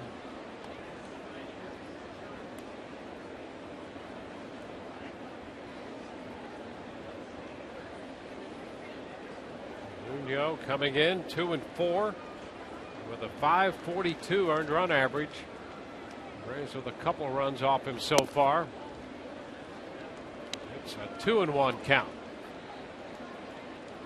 Ben Zobrist looking for something with some elevation to drive. Vidal Nuno, not known as a ground ball pitcher, more of a 50-50 guy, but he has induced 7 ground ball double plays, and that's exactly what he would like here. Ground ball, that's fair. Up the left field line again for Zobrist. Jennings on his way to third. He will stop there. Into second base goes Zobrist. I mean, learn your lesson. It's the same pitch in the same spot, and Ben Zobrist hit it in the same spot. That was an absolute carbon copy of his previous at-bat. Curveball that he just gets out and around and is able to keep fair. Amazing. This one actually a little bit more fair. The other one bouncing over the bag. This one just inside of the bag. And the Rays have a major threat here in the 5th inning. 2 men in scoring position with 1 out. Brandon Guyer fouls it into the screen. Strike 1. Guyer has struck out and has been hit by a pitch. He was at the plate when the pass ball was charged to McCann, allowing Kiermaier to score the first run for the Rays. Yeah, how frustrating here. You know, Guyer checked in time, and the count is 1-1. You look at the way that the game started off, and the Yankees up 1-0. The Rays score a run in the top of the third to tie it. Yankees score one in the bottom of the third to take the lead. Rays tie it in the top of the fourth. Yankees go up, bottom of the fourth. And how frustrating for the Yankees, and the Rays just keep pouring it on to try to get back in it. That can be more demoralizing than anything when you continually take a lead and the other team continues to answer the very next half. 2 balls and a strike. Fastball inside. Geyer has worked the count in his favor, 3-1. Evan Longoria is on deck.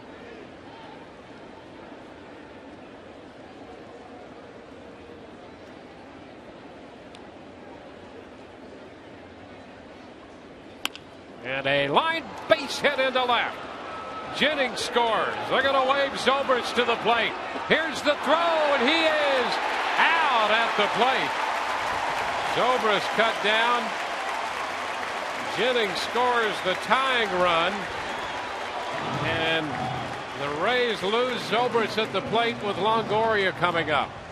That hurts. That's a tough send by Tom Foley. Not only that, they don't have a challenge left if they wanted to even take a look at this play. His ball in on Geyer. He gets his hands through, base hit to left field. You're going to challenge the arm of Brett Gardner. And Tom Foley sending Ben Zobrist right here. And yeah, that's twofold. No challenge, and you got your big boy coming up next. Now you're not even going to see an at-bat.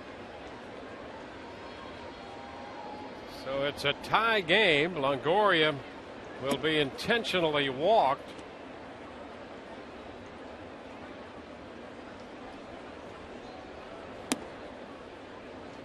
So each team right now 3 runs, 7 hits.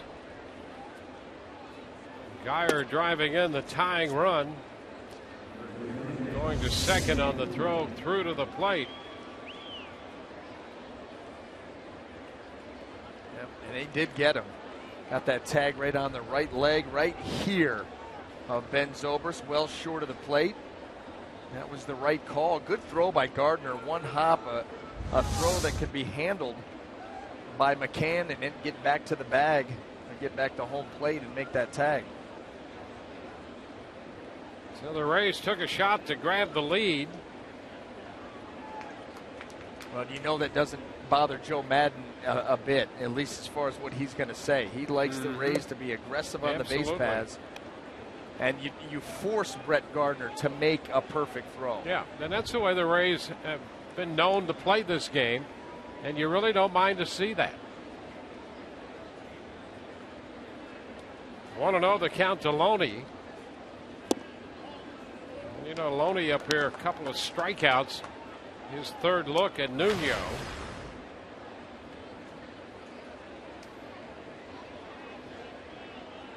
Yankees deciding to walk Longoria with first base open. And a bouncer foul.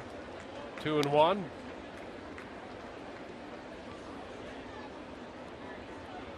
So the Rays come right back with a run here in the 5th inning after the Yankees had taken a 1-run lead in the 4th.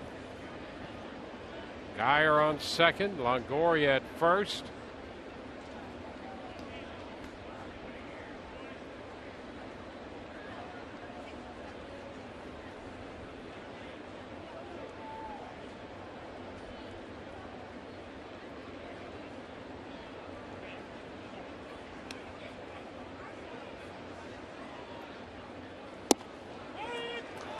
Curveball drops in there for a strike. 2-2.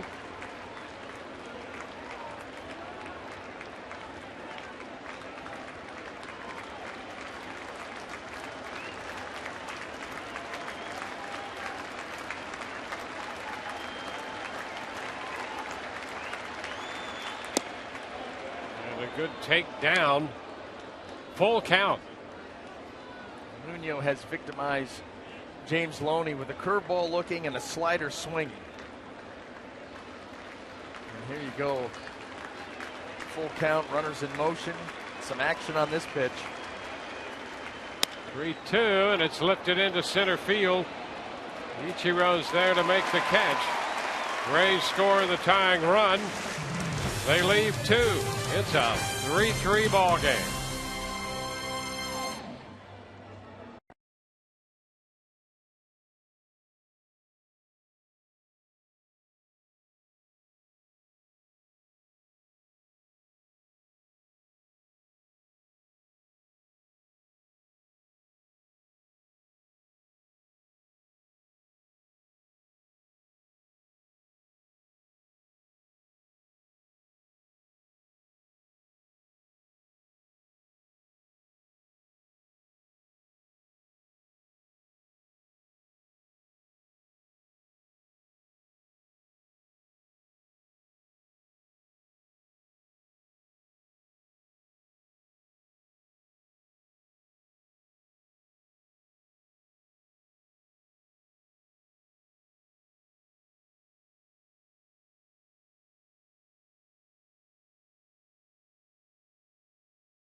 And now Brandon Guyer ties it at 3 with an RBI. And our Geico quote of the game, Joe Madden answers one of our questions on an Ask the Announcer Web Wednesday, which is, what about the Braves' playoff chances heading into the second half? I have felt that we absolutely going to get back into this thing, but you have to go ahead and do it. We're still not there yet, but it's getting better. One of the things I talked about was getting to 50 and 50, which is going to be very difficult to do. But then even the shorter term goal is to win series. And if we keep winning series, we're not going to get it all done in one day. It's like, look up at the scoreboard, you're hitting 225, you want to be a 300 hitter. It ain't going to happen by tomorrow, so you got to keep grinding to get out. So when you dig a hole like we've dug, you want to get out of it. You believe you can, but you got to go a little bit at a time. So win series. Well, that's the mantra right now for the Rays, to win series, guys. And that's what it's going to take, short term or long term. Brian McCann leads off. First pitch upstairs to him. He pops this one into the outfield, right center. Jennings taking charge. McCann's the first out. And that's why this game is important to this team, because winning series is 2 out of 3. When you can steal these sweeps and you can come into a game and put yourself in position to sweep, it's like a little political capital. You just throw that in the bag for down the road and move on to the next town. That's exactly right, because as we all know, it's difficult to sweep series. The Rays have swept 1 this year, and they have a chance to do it here. So take advantage of that opportunity, because if they're going to be serious about having any shot at all now because of the position they put themselves in, they're going to have to win every series. And it's the pitching, as we discussed earlier, that gives you some hope that that's possible. But it's difficult not only to sweep, difficult to win series if you're in a position where you got to win every one of them. Kiermaier under it and puts it away. Beltran is the second out. You know, when we go down to the clubhouse and they put that out for us, what's your favorite flavor of the Kool-Aid that they put out that you and I have been chugging lately? I like lemon lime. Do you? Yeah, I do. Yeah. Big fan. And it's put me in a really good mood. Yeah. You like red Kool-Aid? If it's cherry. Gotcha. I don't like fruit punch. Fruit punch was always just a little flat. A little flat and a little like generic-y. Give me a flavor. Give me Yeah. a fruit punch. Don't tell me there's a bunch of stuff in there. Give me a flavor. Yeah, I don't want a mishmash, that's right. but that's just me. Yeah, I got Lemon you. lime, you can give me 2. That's fine. Yeah. All right. Well, we're just pointing out the possibilities. Yeah, and I am 100% right with you. You know, and there's a cut and a miss. He strikes out Kelly Johnson, had him out in front. We're through 5, 3-3 tie.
Gardner homered in the first inning. He has 2 of the 3 runs batted in for New York. The other one came in the 4th inning when he got a base hit, a chopper through the infield on the right side. The catcher Brian McCann contributed the other run in the 3rd inning with his 10th home run of the year. The Rays got a run in the 3rd and picked up another one when Sean Rodriguez drove in Logan Forsythe in the 4th inning. Brandon Geyer then in the 5th. Singled into left, scoring Desmond Jennings to tie the game. We're tied through 5, 3-3. Logan Forsythe opens the 6th. 1 ball, no strikes. So Forsythe with a double and a run scored. 88 pitches on the day for Vidal Nuno, and there's a liner out of the reach of Jeter and into left, a base hit.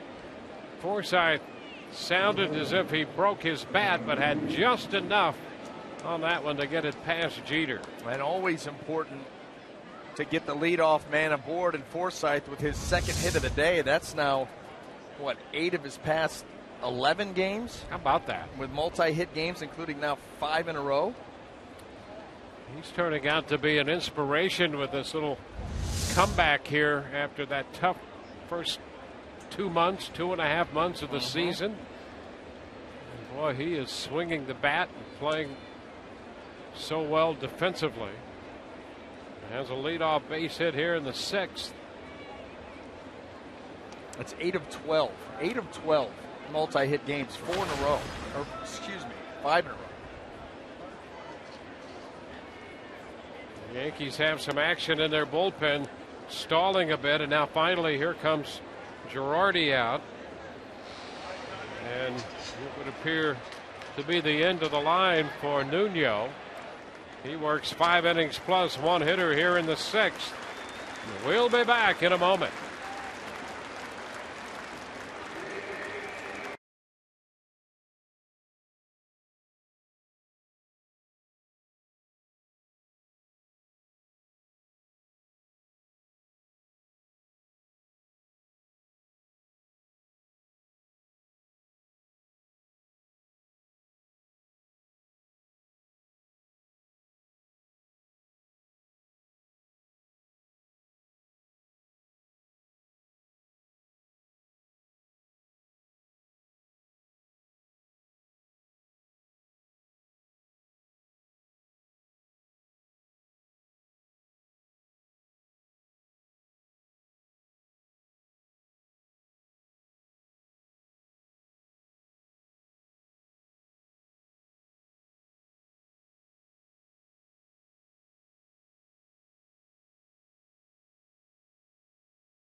here. Top half of the sixth. The Rays and the Yankees tied 3-3. Inside the Heat 2014 white hot playoffs debuts tonight. We look back at the historic 2014 Miami Heat playoff run hosted by Eric Reed.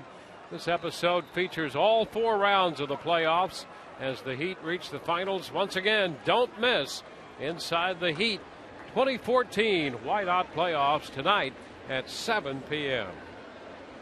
Sean Kelly, hard-throwing right-hander, the new pitcher, facing Sean Rodriguez, and the first pitch is a strike.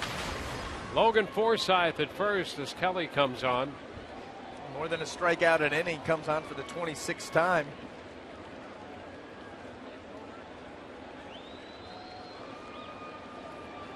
Joe Girardi wasting no time going to that bullpen in this tight game now in the 6th inning. We've got 89 pitches from Nuno, his starter. Nuno leaves, allowing 3 runs and responsible for a runner on as he departs. I'll tell you, the one thing that Nuno did today, when you would, on a day that you would expect the ball to be flying, is keep the ball in the yard. He had led the Yankees with 15 home runs given up, none today, although he has given up 3 runs, and responsible for the runner over at first in Logan Forsythe.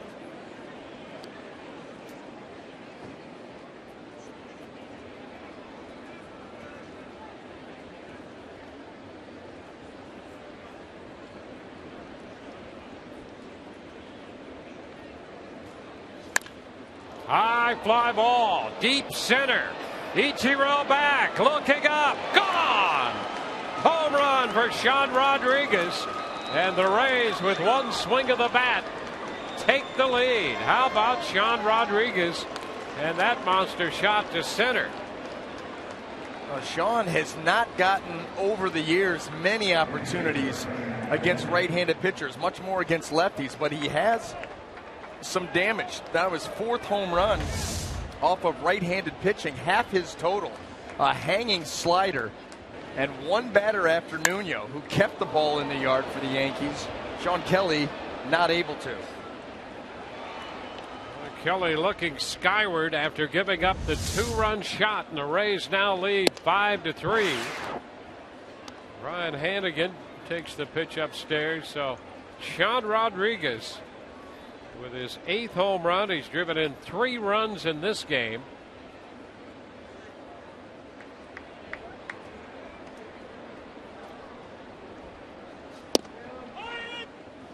The pitch to Hanigan is in there for a strike. Sean drove in a run with a base hit in the 4th when he was thrown out on a close play at second. The Rays challenged it, and the call was confirmed. Out at second.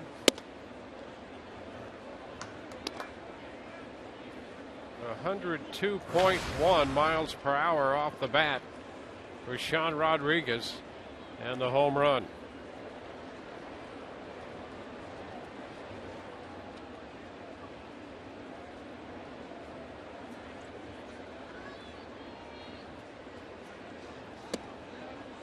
Upstairs, it's 3-1.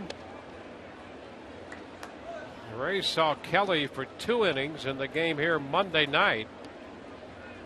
He gave up a couple of hits and hit a man, no runs, and struck out 2. He's behind Hanigan, 3-1.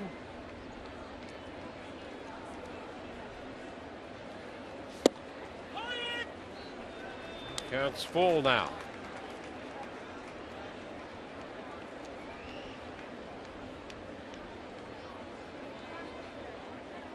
Sean's first homer since he connected off Miguel Gonzalez in a series at Tropicana Field in mid-June.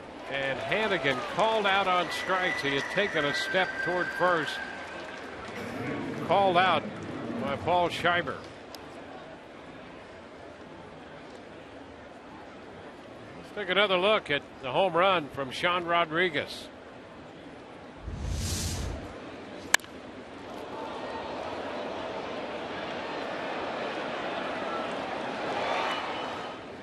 Sean hit 5 last year. It's number 8 this year.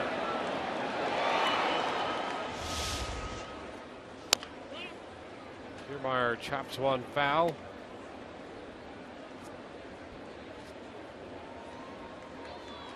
John Rodriguez starting because the left-hander was on the mound at shortstop today. Stayed on to bat against the right-handed reliever. Hit the home run. The roller handled by Kelly Johnson. 2 outs in the 6th.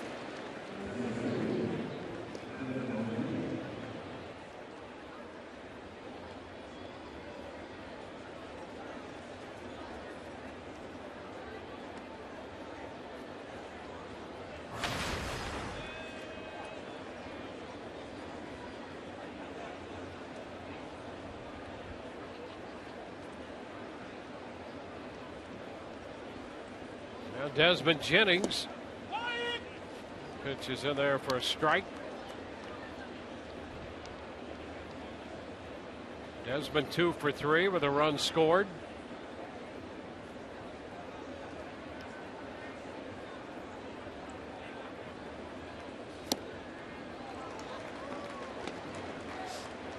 Oh, 2. That's the good slider there by Sean Kelly, the pitch that he was looking for against Sean Rodriguez. And he got one that just kind of rolled cement mixer style in there that Sean popped out of here. Boy, what a big home run in this seesaw game. Rays finally up on top here by a couple and still with work to do.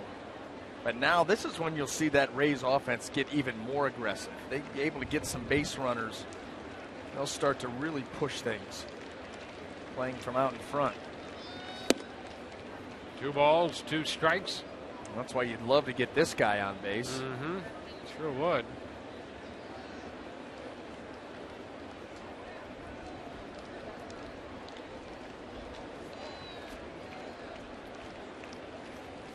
Zobrist on deck. Kelly walking off the mound. That pitch is a ball, says Paul Scheiber. And it's 3-2. Jennings 0 for 4 in his career against Kelly. 4 strikeouts. Kelly thought he had his 5th. Now Jennings fouls that one.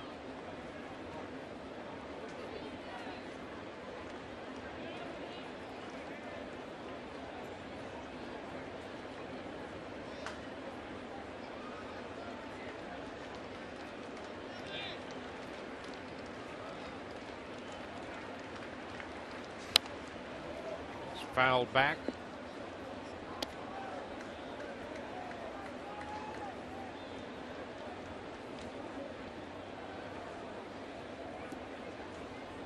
Jennings did reach against Kelly in the game here Monday night. That's when he was hit by a pitch for the 2nd time in that game. Guy strike out 4 times and then hit you. Thanks. And he got him again, strikes him out on that 3-2 slider. Rays take the lead. 1 swing of the bat from Sean Rodriguez. A 2-run blast. So we go to the bottom of the 6th. It's 5-3 Tampa Bay.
Showdown is brought to you by your Tampa Bay area Mazda dealers. Trying to beat the heat just outside Yankee Stadium. It was 89 degrees when we started and 100 degrees on the field. Rays have a 2-run lead. Alfonso Soriano will open the bottom of the 6th, waving and missing the first pitch. Strike one. And you'll see Jake Odorizzi really try to exploit that area of Alfonso Soriano's swing. He wants the ball down and out over the plate. They're going to go down here. Try to get him with the change of speed, but that fastball up at the hands, just a little above, especially if it's middle of the plate and closer to him, he's going to have trouble with. He's been such an aggressive hitter with power throughout his career, and at one time speed, but he will expand the zone. Oh yeah, I mean, he is up there. Well, look at him. He looks, you talk about a guy ready to hit. Yep. I mean, he is ready to turn it loose. It's a high fly ball into right. Kiermaier backing to the track, but with room, a couple steps left, and he makes the catch. Boy, and that's the thing about here, even as a right-handed hitter, right field, you get the ball up a bit, high enough, and some carry, you can drop it into that porch out there and into the seats in right field. It gets to be pretty shallow in a hurry for high fly balls. We saw with Brian McCann. Yep. I mean, that ball was just popped up. It was, you know, I don't know, maybe 8-10 feet fair. Just dropped it on the other side. Ichiro lines it right to Loney. The old Adam ball right there for out number 2. Boy, at this point, you'll take outs any way you can get them. Jake Odorizzi, an assist there from James Loney. So good down there at first base. Ramos, the lefty. Oviedo, the right-hander.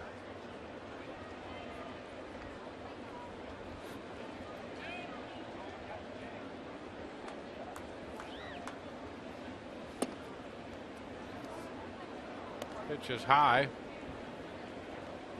1 ball, no strikes.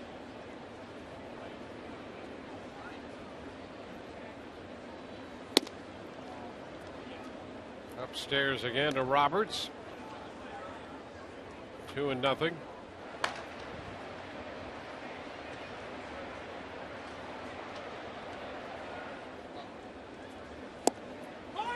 That's a strike at the knees.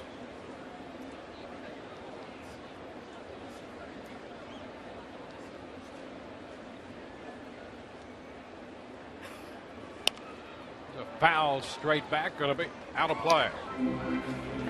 2-2.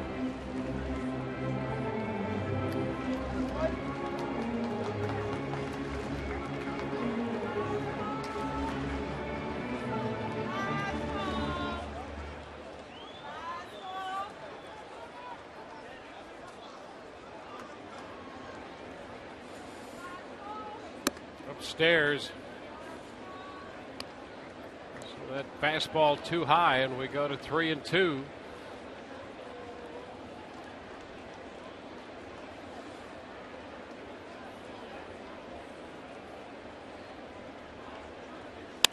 Line drive into left. Base hit. Geyer over to hold him to a single. Roberts makes the turn and holds a 2-out base hit.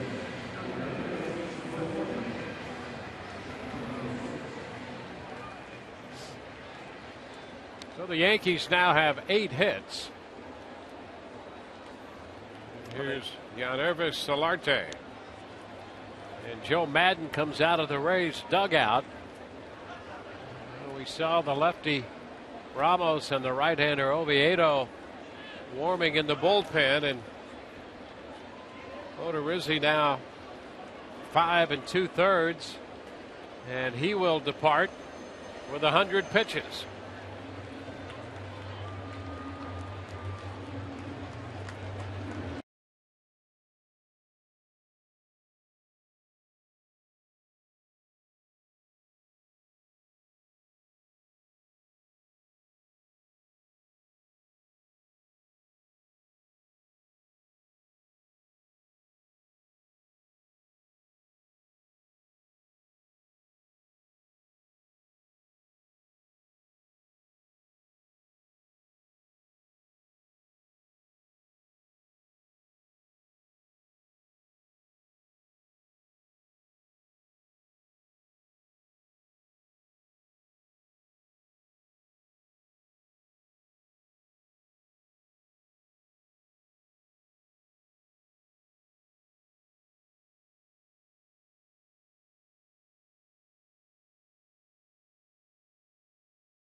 base hit to Brian Roberts. 100 pitches. Giving up 3 runs. Responsible for a man on. 4 strikeouts. Treated by a home run from Brett Gardner. Yeah, and this is going to start things off here. And it was an up and down day for Jake Odorizzi. He's leaving here with the lead. He did battle, keeping his team in the game, making some big pitches when he needed to. Pitched out of a jam, a full count strikeout on Alfonso Soriano, and continued to mix his pitches until the bitter end. It's one of those games. He's 2 outs away from getting out of this, or 1 out away from getting out of this 6th inning. Give way to Cesar Ramos and hope to preserve this Rays lead. He comes on for the 26th time. And they turn Solarte around. He's a .280 hitter from the left side. All of his home runs as a left-handed hitter. A little more cozy here at Yankee Stadium for a left-handed hitter. 6 home runs from the left side. .239 from the right side with no homers and 10 runs batted in.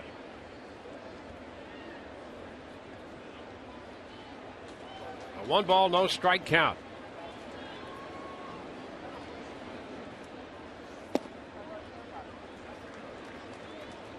Almost falls behind him. 2-0.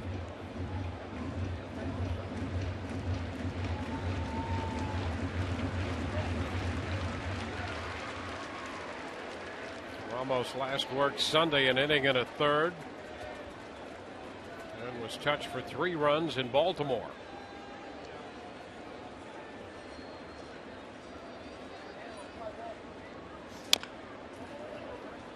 Two balls and a strike. So both starters out of here. Nuno worked 5 innings plus. He was charged with 4 of the 5 runs for the Rays. Now Ramos in relief of Odorizzi. Odorizzi 5 2/3, 3 runs, but responsible for a man left.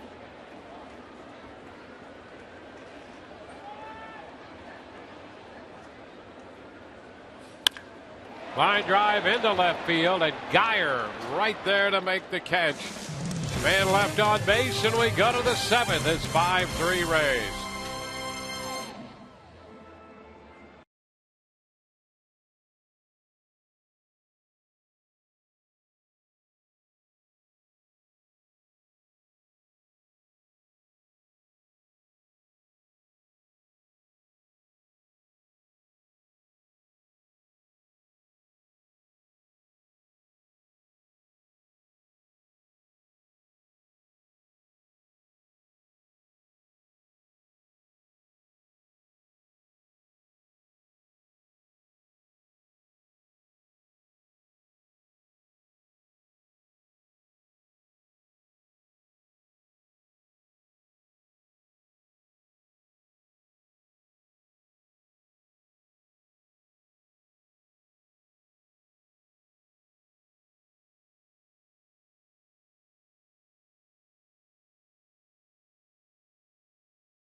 Inning.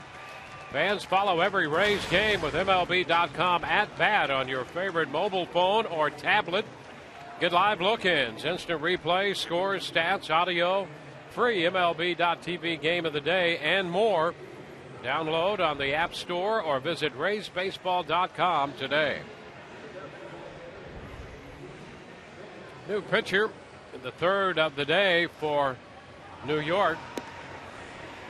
Fidel Nuno worked 5 innings plus. Sean Kelly 1 inning, and now Adam Warren makes his 38th appearance. 43 1/3 innings for Warren, 41 strikeouts to go along with 13 walks.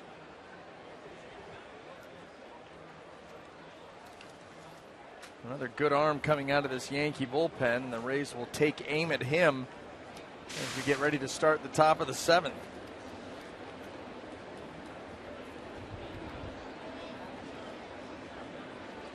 So here is Ben Zobrist.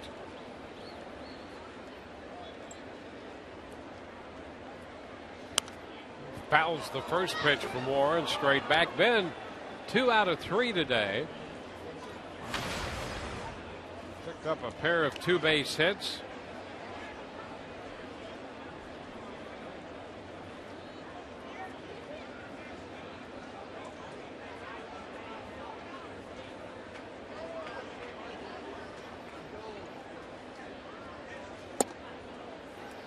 Warren faced Zobrist in the game here Monday night and walked him.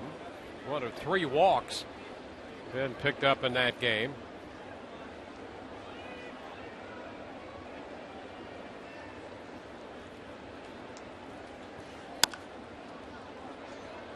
Toward the left field line, Gardner on the run.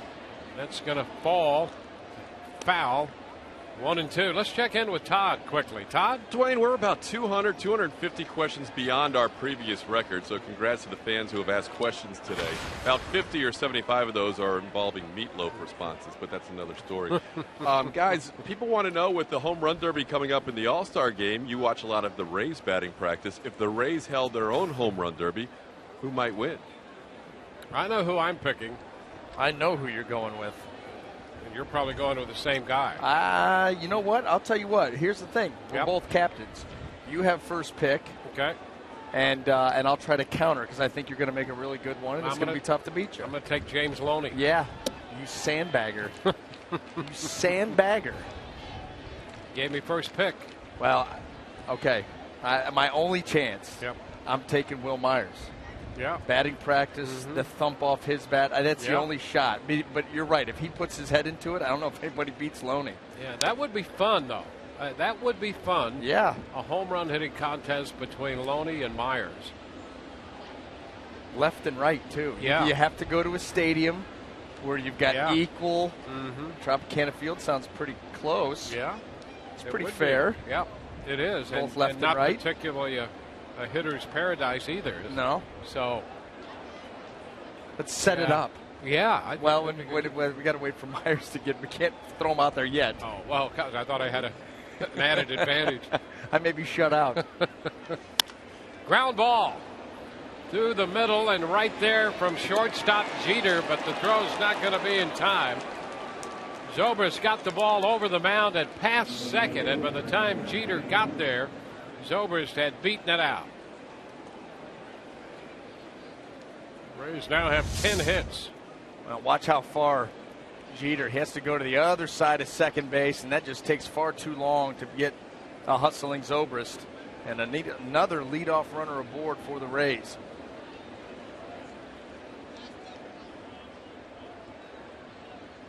Oh, it's Brandon Guyer.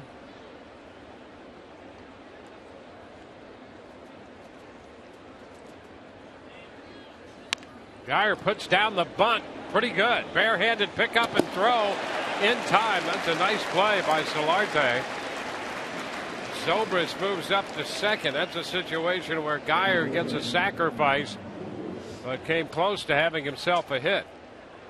Yeah, that was well done by Brandon Guyer. Even better by Solarte on the other end. But the bare hand, he had no time to go to the glove. Had the bare hand throw, and just did get him. Kelly Johnson back there to take the throw. So Zobrist now in scoring position for Evan Longoria. Longoria and Loney will have a shot trying to add a run for the Rays, who lead by 2.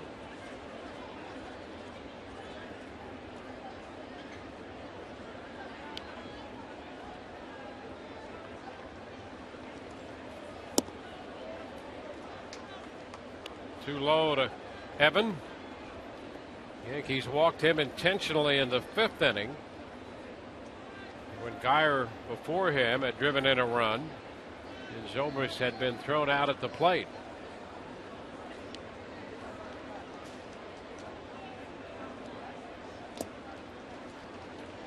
Two 2-0.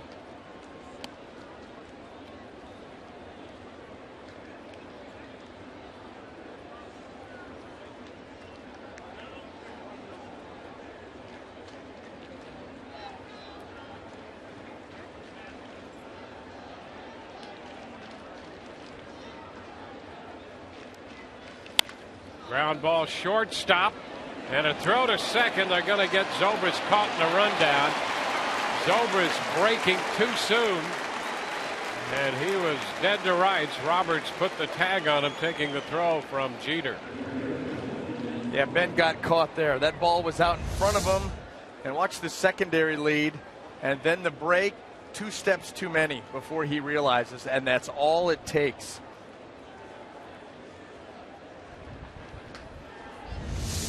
Well, a mistake there by Ben Zobrist. Well, it's just something that you don't see very often from the Rays in general, and specifically from Ben Zobrist. And we've seen a number of mental errors from Ben. Yeah, they really stand out when they're committed, because you just don't see that many of them. No. And he's one of the most fundamentally sound players this team has. Well, James Loney takes a pitch down with Longoria at first base and 2 gone. And this is one of the most fundamentally sound teams out there. So, uncharacteristic mistake costs the Rays a runner in scoring position. Yeah, you hope that doesn't hurt, because he was in scoring position. He had another shot. 2-0. Loney looking for his first hit of the day. Hit the home run to lead off the 6th inning last night. That turned out to be the winner for the Rays in a 2-1 final.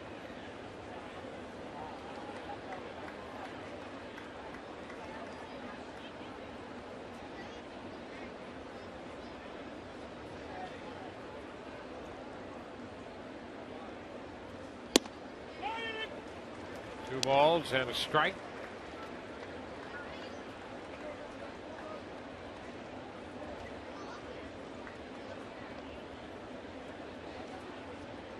Top of the 7th.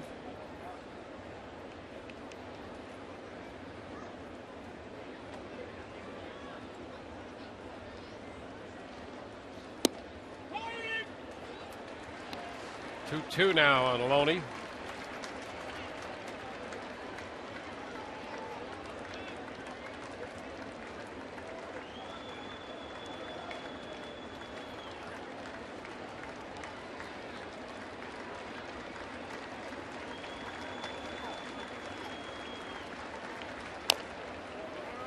His foot foul.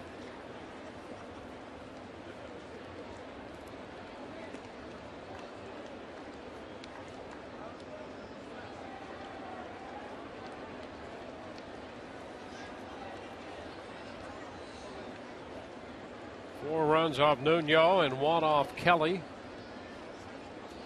Warren, their 3rd pitcher of the day.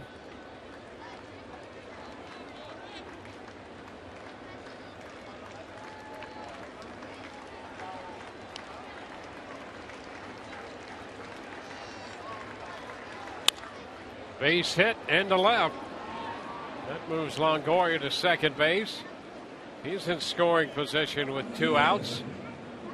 Well, the base hit by Loney will get the red-hot Logan Forsythe to the plate. Here's that stroke by James Loney. A breaking ball, outside corner, 2 strike.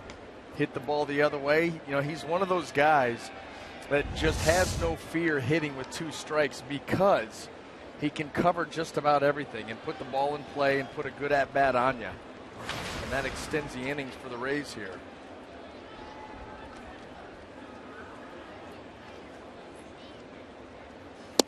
How about that batting average of Logan Forsythe? How about it?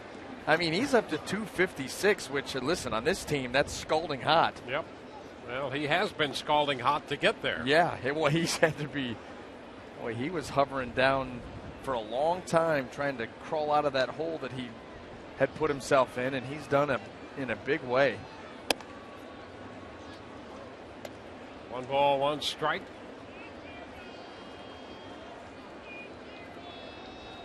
Has 2 hits today, 2 runs scored.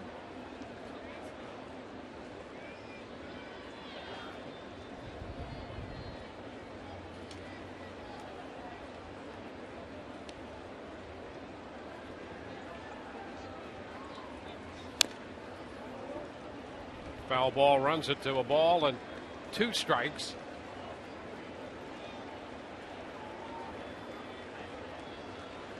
Rays with 11 hits, 5 runs. Hitting in the top half of the 7th inning.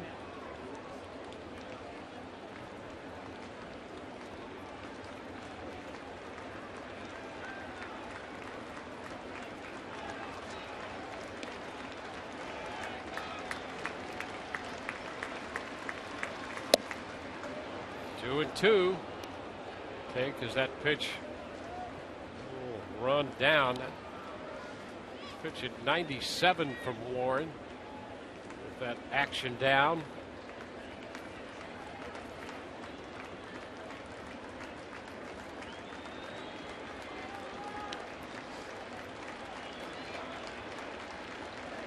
Here it is. And strike 3 call. Fastball gets him looking. Rays get a couple of hits, do not score, lead 2. 5.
Here at Yankee Stadium, and today, 2 days before the 4th, the Yankees are commemorating the 75th anniversary of Lou Gehrig's luckiest man speech. Lou Gehrig got to the major leagues for the Yankees in 1923, the first year they played in what is now referred to as the old Yankee Stadium, and established himself as the Iron Horse with 2,130 consecutive games played. Today, I consider myself the luckiest man on the face of the earth.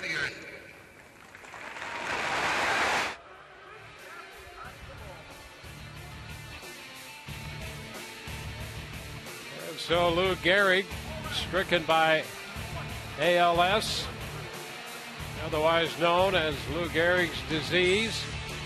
6 World Series titles, elected to the Hall of Fame in 1939. Triple Crown in 1934, and twice the MVP in the American League, 1927 and 1936. MLB has donated $300,000 to 4 separate organizations leading the fight against the disease, and are encouraging fans to donate via a specially dedicated site found on MLBcommunity.org in honor of number 4, Lou Gehrig.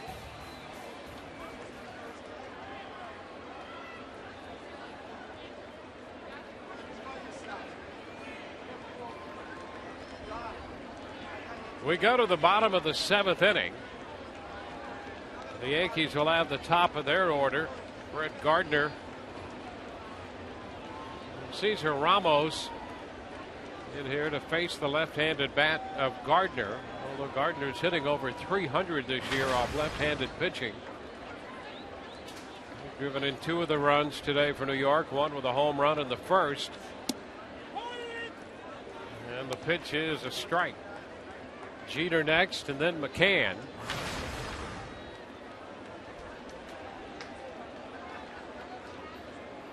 Ramos came on to get the line drive out from Solarte to end the 6th inning, leaving a man at first.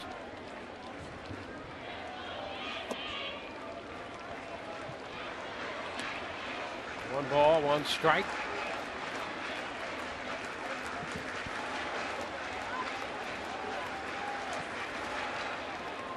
See the patch the players have worn today, commemorating the 75th anniversary of Lou Gehrig's The Luckiest Man speech. Ground ball by the mound and through into center, and Gardner's on for the 3rd time. Chopped it right past Ramos. Well, he's shown the Rays his power in this ball game, and now the ability to find a hole, put the ball in play. And that's going to be it for Cesar Ramos. Joe Madden out to make a pitching change. We'll be right back.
Oviedo here with the Rays up by 2. Wrap up game of the series here in New York. Here's what's coming up tomorrow on Rays Live, the pregame show presented by your Gulf Coast Honda dealers as the Rays open their series against the Tigers in Detroit. Eric Bedard faces off against Max Scherzer. Orestes Destrada will give us a detailed breakdown of Miguel Cabrera. We'll be with you tomorrow. Our coverage on Sun Sports begins at 6:30. Boy, and 2 of those runs off Bedard came very late. He was good for most of that game, actually excellent for most of that game. Changing speeds, a lot of off-speed, curveballs. He did a good job. His changeup looked to be improved also, and so he'll look to take that momentum into Detroit, where he'll have to be equally as sharp.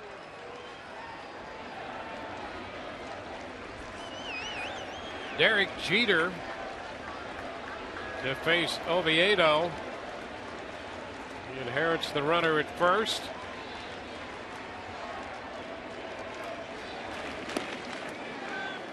Oviedo the toss to first. Gardner back in head first.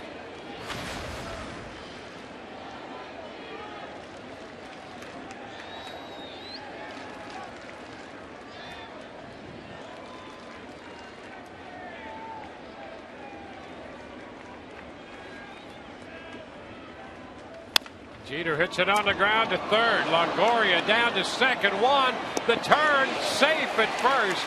Well, what a great job by Forsythe trying to turn the double play.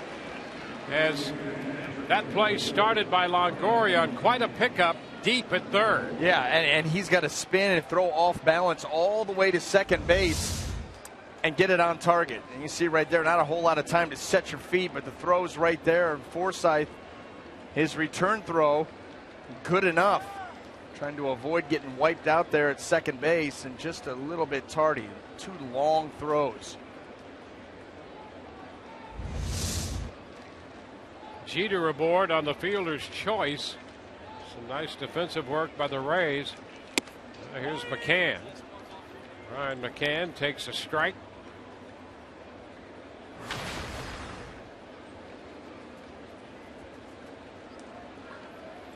McCann has a single and a home run today in 3 at-bats. Yeah, and he's got a home run career off Oviedo. Dangerous hitter in this spot. 1 ball, 1 strike. We saw McCann go down the right field line with a big fly ball that got out of here. That was in the third.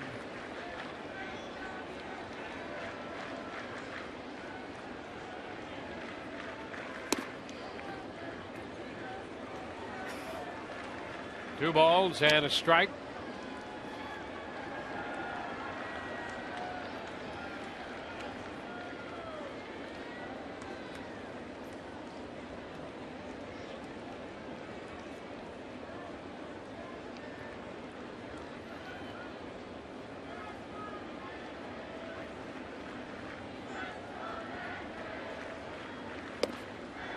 Pitch away. It's now 3-1. Rays overloading the right side.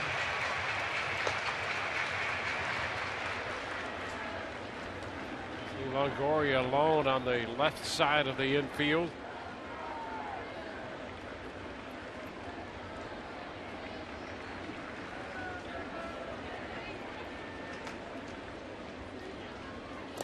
And ball 4 skips to the backstop. McCann heads to first. So 2 men on behind Oviedo now with 1 out.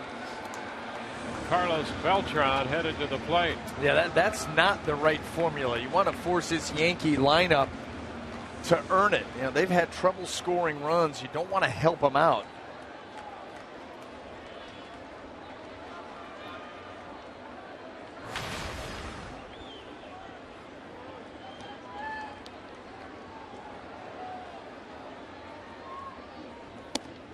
There's a strike.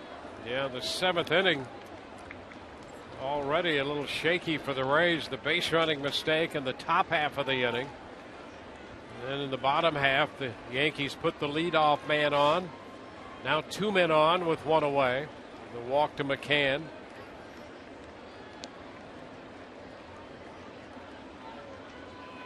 One strike pitch.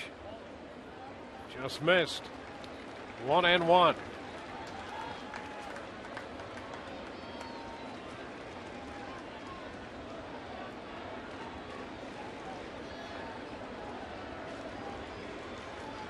A 5-3 ball game.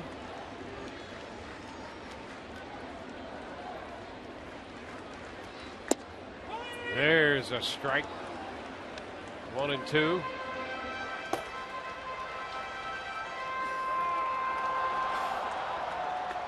Beliveau up in the bullpen. The lefty recalled yesterday to take Escobar's place on the roster. Escobar on the DL.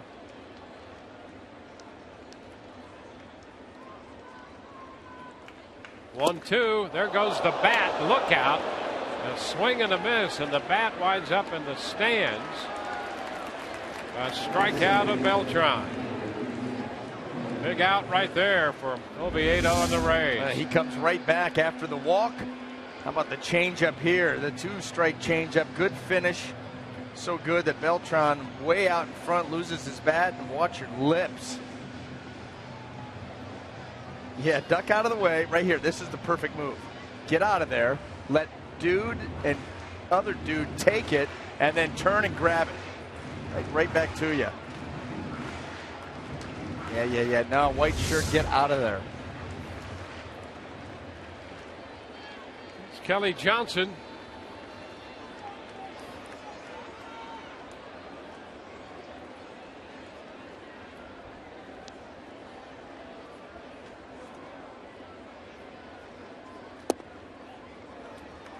Low to Johnson. He's 0 for 3. A couple of strikeouts of Johnson on the split by Odorizzi while he was in there. A ball, no strikes, the count on him here in the 7th, facing Oviedo.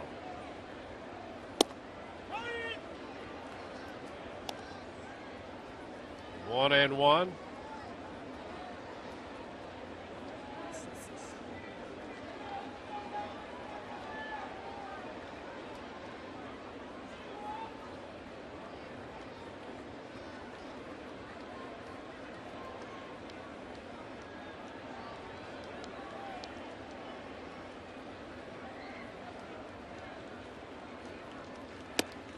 There's a strike.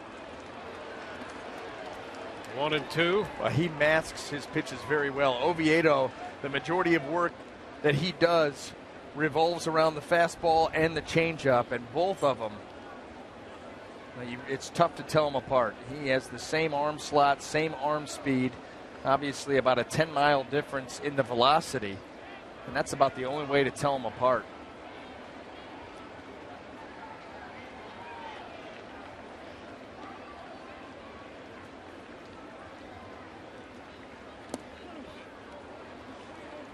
Two balls, 2 strikes.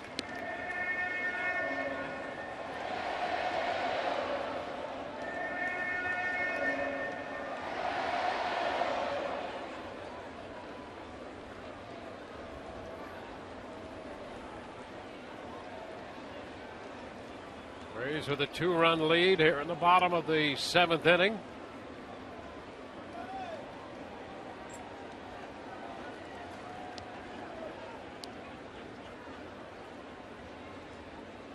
Two. He got him, strikes him out swinging, and that retires the side. 2 strikeouts for Oviedo. We head into the 8th. It's 5-3. Hey.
5-3, the Rays lead. Today's Wednesday showdown brought to you by your Tampa Bay area Mazda dealers. Sean Rodriguez, a big home run for the Rays in the top half of the 6th. Juan Carlos Oviedo with a couple strikeouts to end the 7th. And now we go to the 8th. And Sean Rodriguez will open this inning. Rodriguez, Hanigan, and then Kiermaier.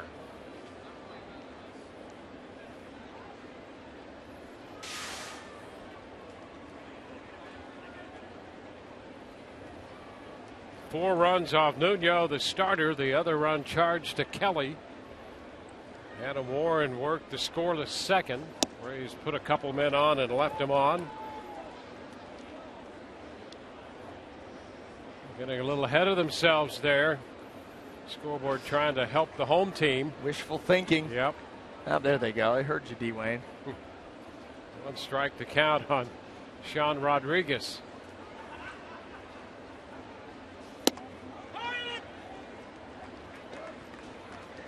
Oh, 2.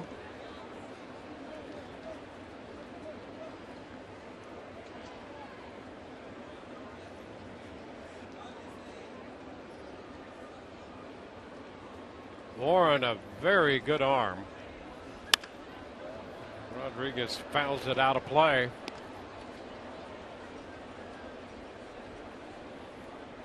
Well, there's a number of them in this Yankee bullpen. Big strikeout bullpen.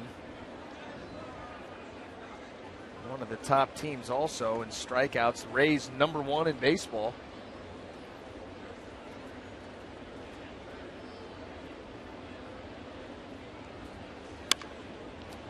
Rodriguez lifts it into center. And Suzuki, boy, he had a lot of trouble with the sun on that one. Trying to get some kind of an angle where the sun wasn't going to impact it, and that was almost impossible. Yeah, a lot of veteran experience called upon there by Suzuki in trying to come up with this fly ball. And look at, I mean, get that thing as far down as you can, trying to create any kind of angle. And that's with the glasses on.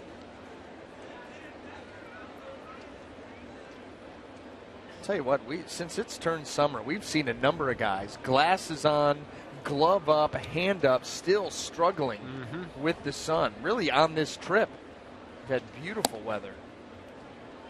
Want to know the count to Ryan Hanigan.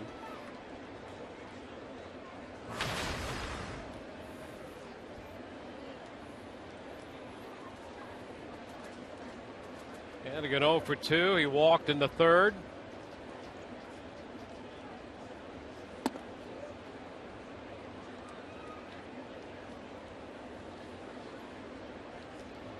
Rays have done their scoring down the middle part of this game. Single runs in the 3rd, 4th, and 5th innings. They got 2 in the 6th on the Sean Rodriguez blast to center field.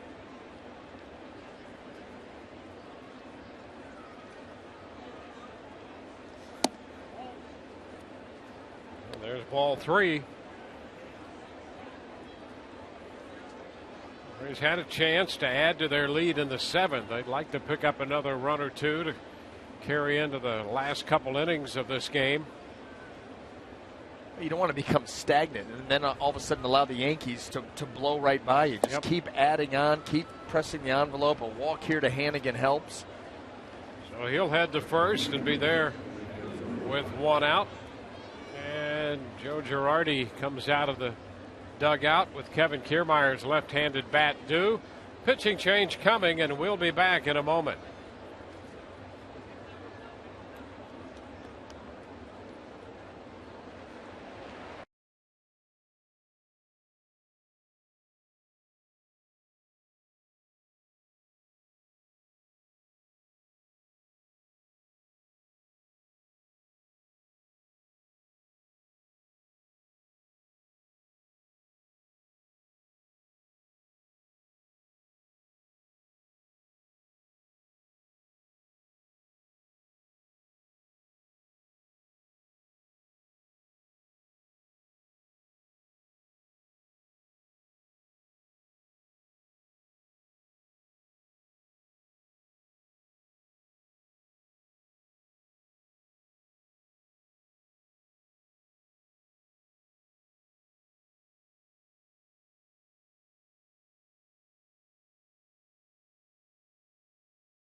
1 on, 1 out. As promised earlier in the game, we have the AT&T fan photo of the game. Tweet your photo to #SunSportsFanPhoto for a chance to be shown at an upcoming game broadcast. Brought to you by AT&T. A little before and after. Mm-hmm.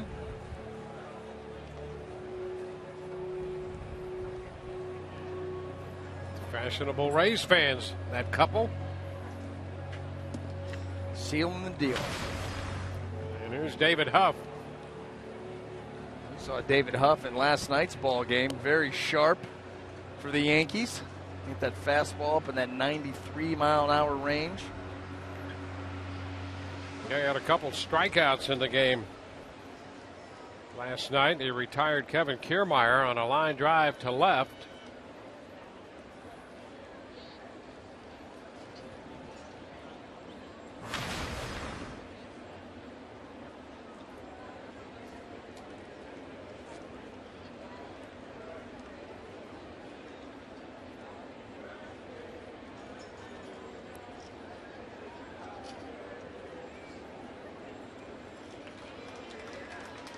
Kiermaier stepping in here.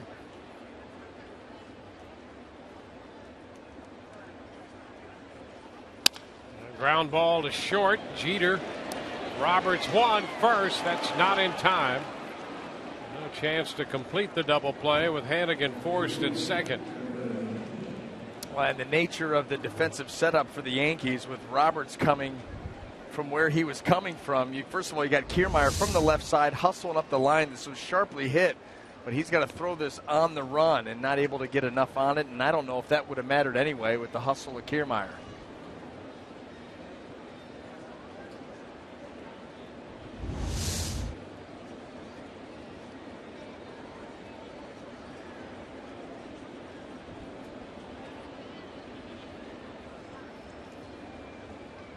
Desmond Jennings. Which is a strike.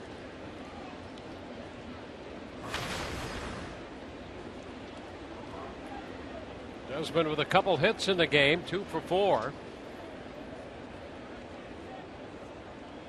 Kiermaier's on the move and a throw to first. They're going to throw down to second, and he is out at second base. Johnson to Roberts. That's a caught stealing. And the Rays are finished in the 8th inning. Bottom of the 8th coming, 5-3 Tampa Bay.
The 8th 5-3 Rays. Tomorrow is your last day to vote to send your favorite Rays players to the Twin Cities to play in the MLB All-Star Game. Just log on to RaysBaseball.com to fill out your ballot. Vote Rays and vote often.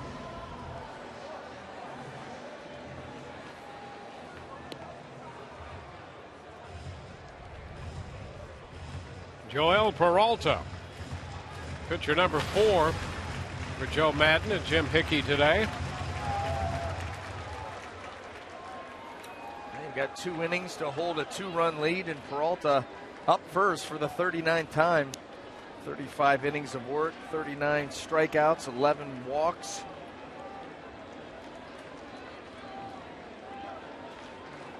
Here's Alfonso Soriano to lead off for New York, and the Rays put the shift on for him. Forsythe up the middle and a few steps to the shortstop side of the bag.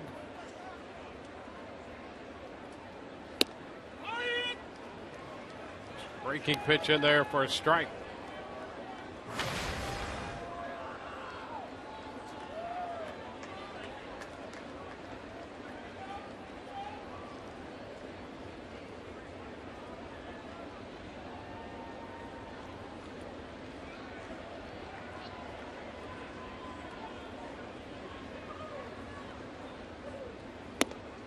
Upstairs, 1-1.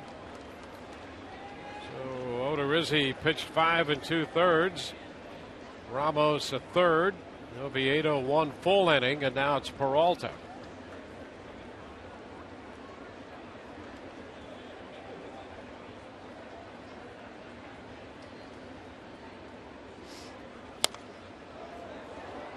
One and two.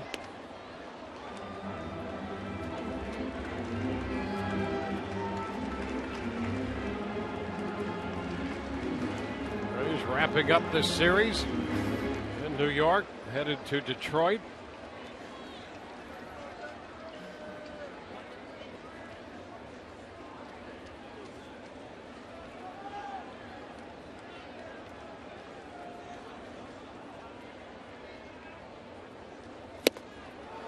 Cut and a miss.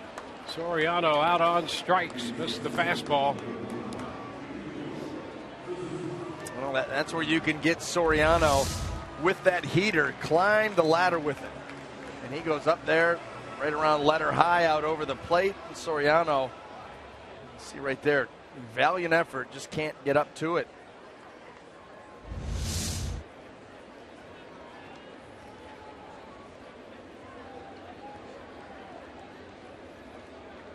Ichiro Suzuki.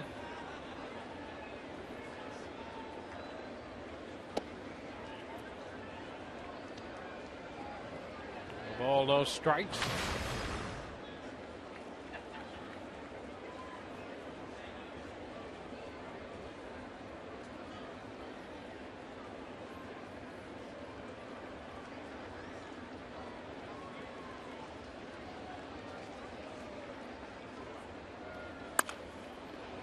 Chopped to short. Rodriguez has that one to take care of Ichiro. So 2 outs in the 8th. 2 up, 2 down against Peralta. And Brian Roberts will be the hitter. Roberts connected for the home run in the 9th inning on Monday. That sent the game into extra innings. He connected against Peralta. So here's Peralta and Roberts again this afternoon.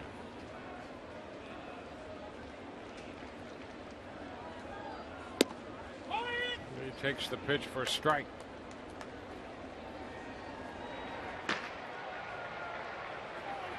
David Robertson up in the bullpen.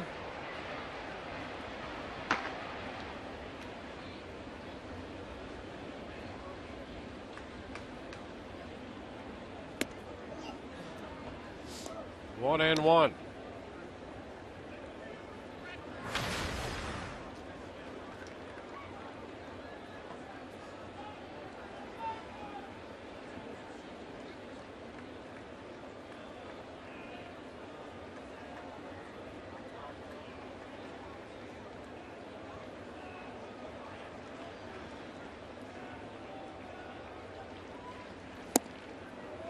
Cut the miss. Rays head into play the Tigers. The Tigers put their game back together a bit. They've won 8 out of 10, and they have a 9-3 lead on Oakland. Oakland batting in the top of the 9th in Detroit right now. Yeah, you're going to get two teams. The Rays able to hold on here. That will be 6 out of 7 on this road trip. And of course, you just mentioned how hot the Tigers are. That sets up for a very good 4th of July 4-game weekend series. Tigers the only team in the American League the Rays haven't seen yet. I'll tell you, the Rays would really like to turn their fortunes around against the AL Central. They don't have a winning record against the Central, any of the teams in the Central Division this year. When have they? Yeah, you remember right. The last couple of years, Kansas City has given them a hard time. This was playoff hopeful Kansas City. Yep. The shot toward left center field. Jennings on the run, and it's off his glove, backed up by Geyer. Roberts on his way to second with a double.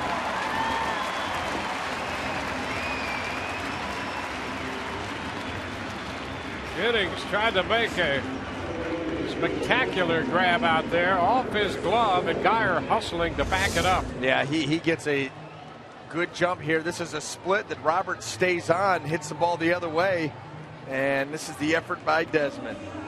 That close.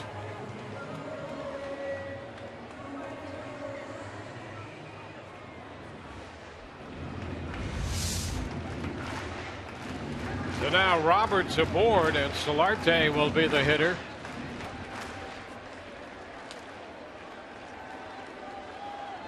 Solarte, the switch hitting third baseman. They turned him around to hit right-handed in the 6th inning. All of his home runs, 6 of them, have come from the left side. So it's Solarte against Peralta here. Ball one inside.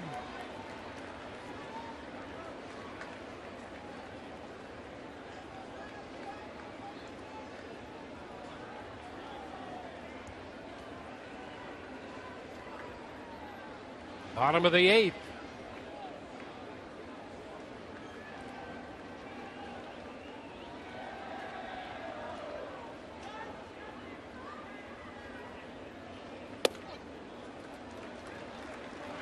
Two balls, no strikes.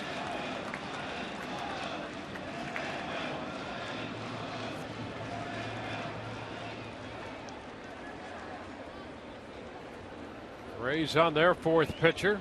The Yankees have utilized 4 pitchers as well.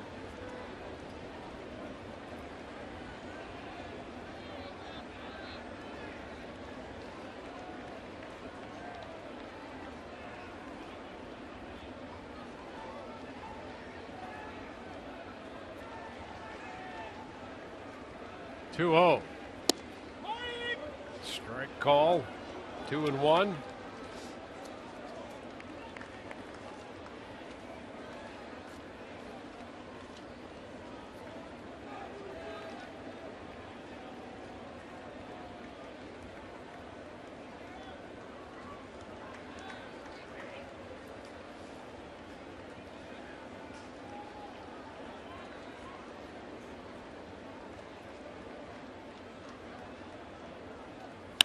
And a high fly ball down the right side. That's going to be foul.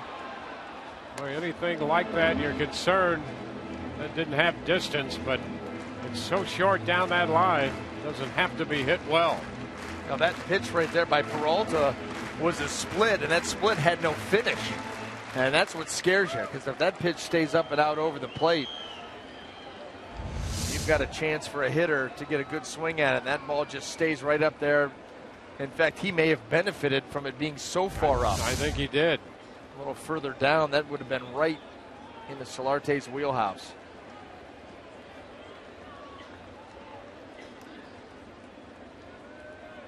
Two balls, 2 strikes.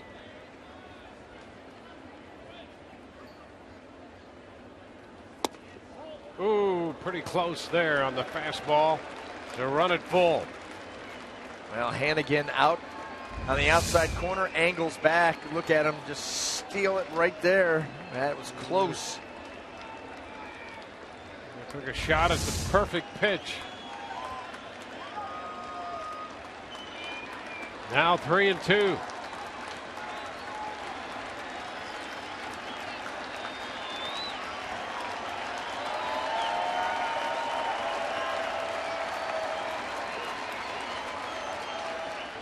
And he got him. He came back with the split, strikes him out. They leave a man at second base, and we're going to head into the ninth inning with the Rays holding a 2-run lead.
With the Diamondbacks taking on the Braves on Fox Sports 1.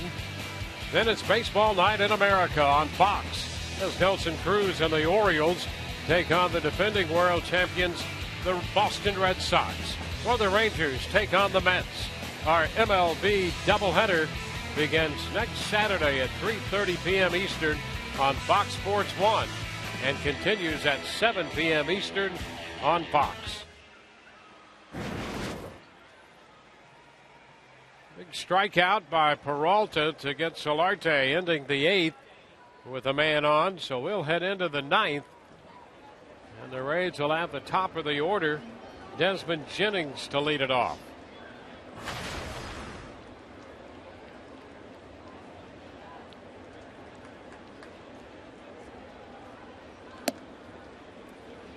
Pitch to Jennings away from him. Desmond up there when Kiermaier was caught off first, technically a caught stealing. Big cut and a miss.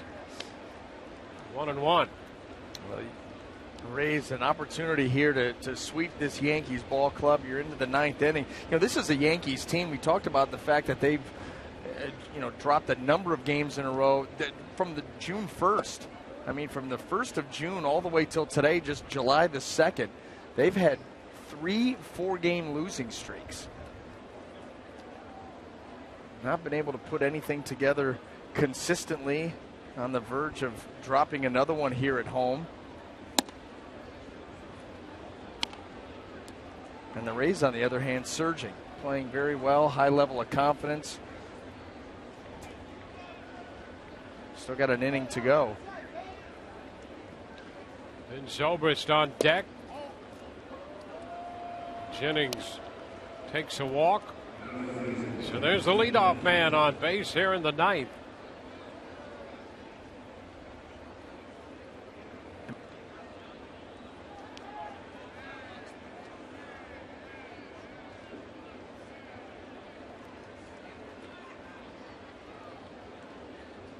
There's Ben Zobrist.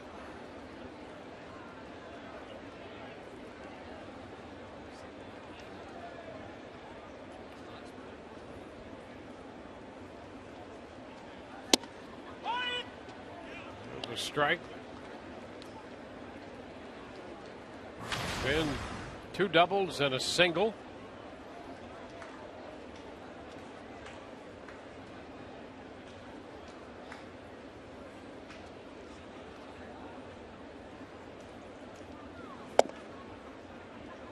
Outside now, 1-1.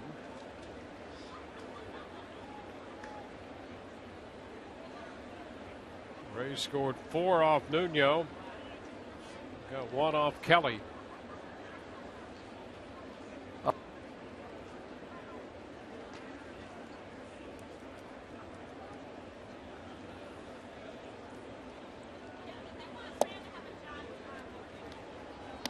It's 2-1.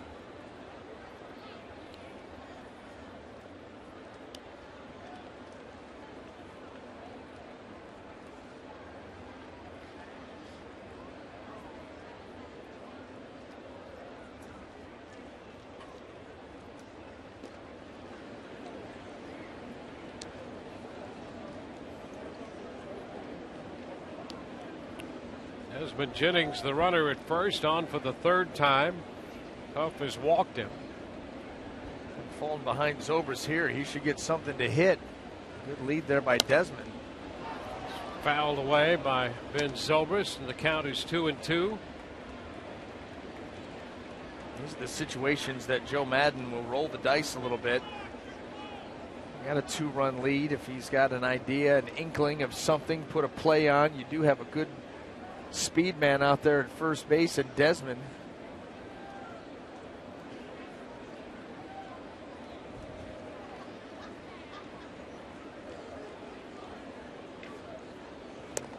Another toss over there. Desmond back in.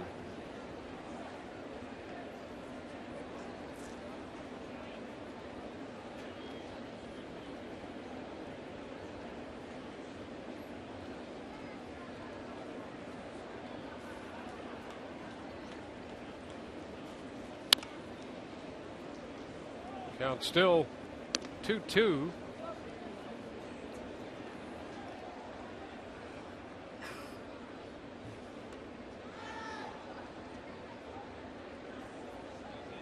Huff came to the Yankees from the San Francisco Giants.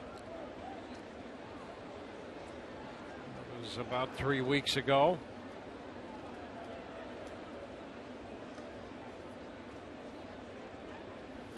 Ground ball, backhanded by Johnson. Down to second. Out there, Jeter reaching down and picking that one out of the dirt. So the force play. And that retires Jennings. Joe Madden's going to come out and ask them to maybe consider taking another look at it. Zobrist in at first. Let's see here. Derek Jeter having to reach back and then reach out with the foot. It's close at second, I'll tell you. Close enough.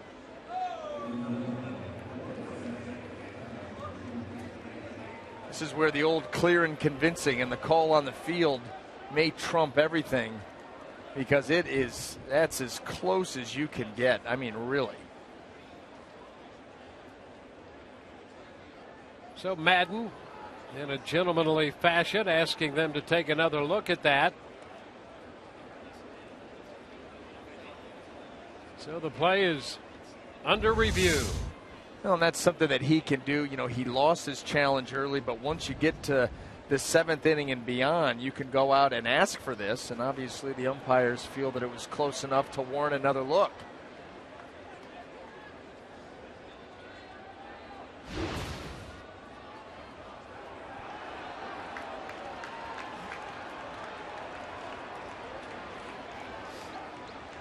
So that play at second base, starting on the backhanded stop by Kelly Johnson at first on the ball hit by Zobrist.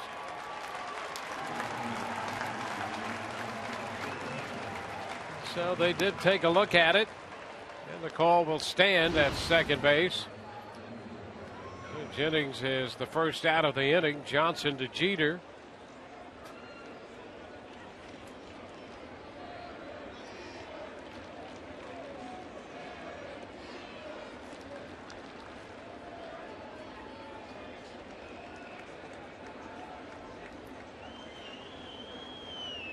Brandon Guyer with Zobrist aboard and 1 out.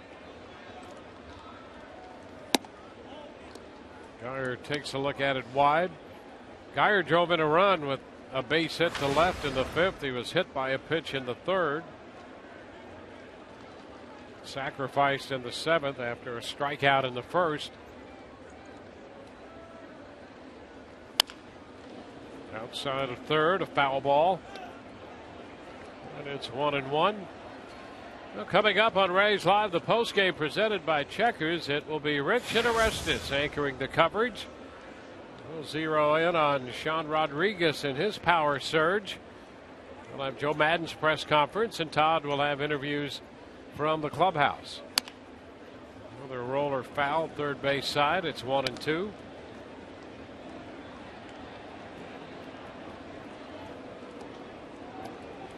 Sean Rodriguez powering a 2-run home run in the 6th inning. That's the difference in this game.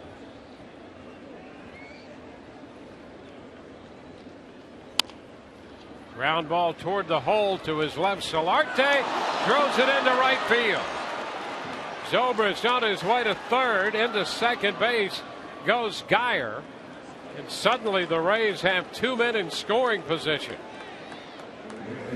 There was nothing about that play that was smooth for Yangervis Solarte as he came off of third base, fielding this ball, moving to his left. Everything was just that ball rattled around in the glove, couldn't find a clean grab of it, and then once he does, he airmails the throw. Nothing smooth about that, and that's going to cost a potential out, and then everybody's going to move up. So now 2nd and 3rd with just the 1 out. And Evan Longoria is going to receive his 2nd intentional walk of the day with first base open. They've given Geyer a single on that. They've called it a single and an error, but hard to fathom that that was a base hit because the force play, a good throw, and the runner's out at 2nd. It sure looked like it, absolutely. Well, if you're Brandon Geyer, you won't argue. You will take that base hit if they want to give it to you. Jim Miller's up in the bullpen. The Rays have James Loney coming to the plate with the bases filled.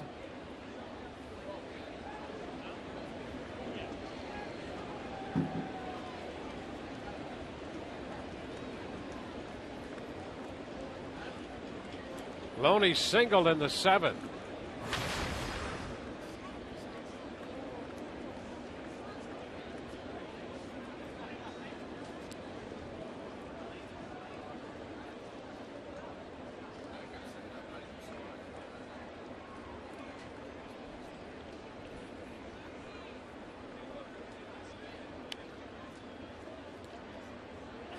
So here we go. Loney against the left-hander. Pitch outside.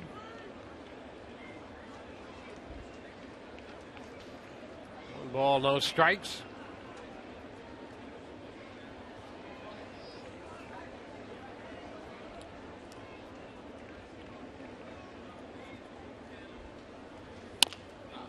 Tapper foul outside of first. The count is 1-1.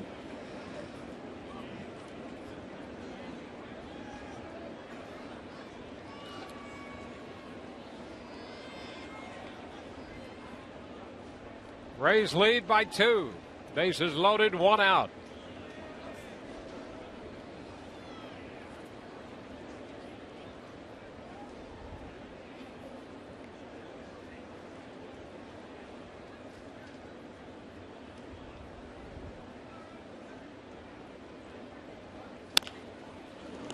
Ground ball to first, bobbled. The run's going to score. Kelly Johnson has to settle for the out at first base, and the Rays do pick up an additional run.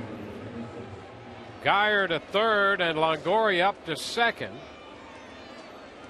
As Loney is out at first base, it's 6-3. Well, another defensive misplay here. You have an opportunity, cut the run off at the plate, and Kelly Johnson frozen on that little chopper, and the short hop gets into him and out. And right there, that lose the chance to cut down the runner at the plate right here and forced to then just take the out at first. Here's Logan Forsythe with 2 men in scoring position. Pitch is inside. The Rays have scored a run on just one hit, and that should not have been a hit.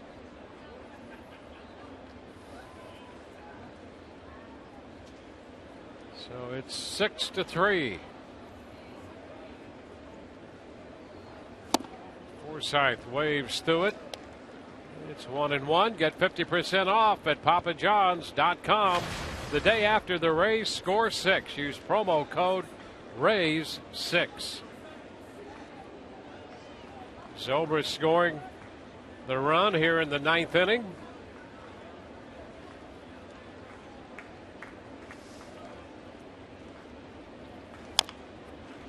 Forsythe fouls it off his foot. So a 1-2 count.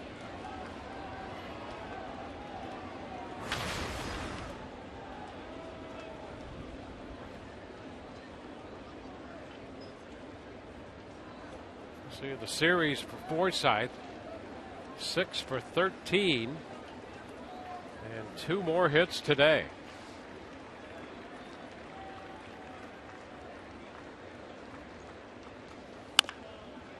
Foul ball down in front of Foley, forcing another pitch from Huff.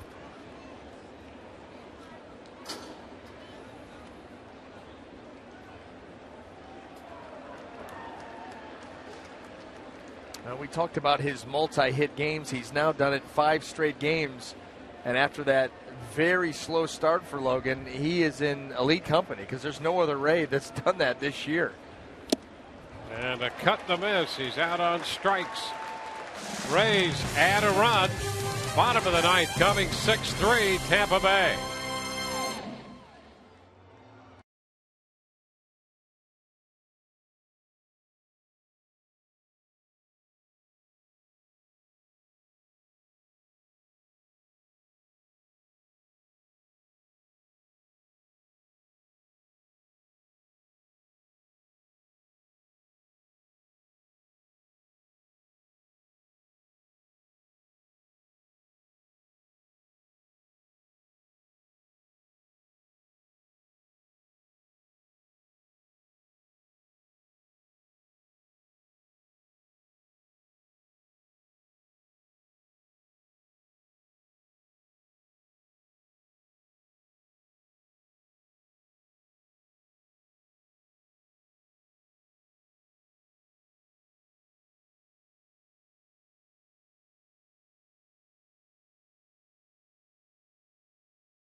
The 6th, the Rays have added a run in the top of the 9th.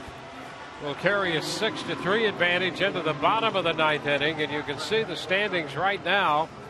The Blue Jays scored 3 in the bottom of the 9th today at home to beat the Brewers 7-4. So right now the Rays are 10 back. Should they hold on and win this, they'd go back to 9.5 back. And should they win this one, the Yankees would fall a game under 500. So the Rays really have to think about the business at hand each day. And if they can win a series, and they're 3 outs away from sweeping a series here, they just have to be satisfied that it's a big step in the right direction. Yeah, the goal, win the series. That's the right frame of mind. But when you win the series 2 games in, you get greedy. And that's what the Rays have done here for 8.5 innings. And it'll be up to Brad Boxberger to make that hold up as he comes on for the 31st time. Joe Madden, when he said bullpen by committee, he was not kidding around. We have seen a number of guys get opportunities to close. Peralta, McGee, Balfour, Boxberger now. got a lot of options, and here's one of them. Well, Boxberger follows Odorizzi, Ramos, Oviedo, and Peralta. And he's going to face the top of the order. It's Brett Gardner.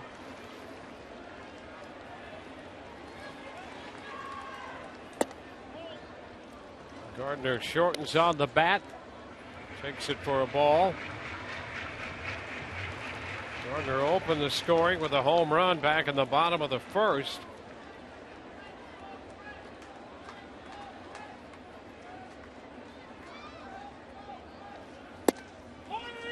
There's a strike. That at 92. We've seen Boxberger get that fastball up 94, 95. Good changeup, good breaking ball. Another one of these Rays pitchers that can rack up strikeouts at a ridiculous pace. There's a strike. It's 1-2. Boxberger in here. Jake McGee has pitched each of the last 2 days and 3 of the last 4. So the Rays staying away from him with Ramos, Oviedo, Peralta, and now Boxberger getting work out of the bullpen.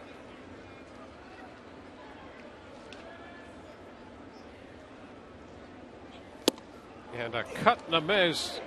Gardner out on strikes. I'll tell you what, he really went back and forth on Gardner.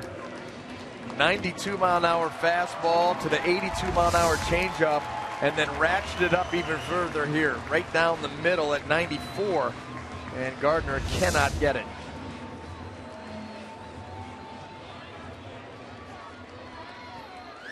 It's Derek Jeter.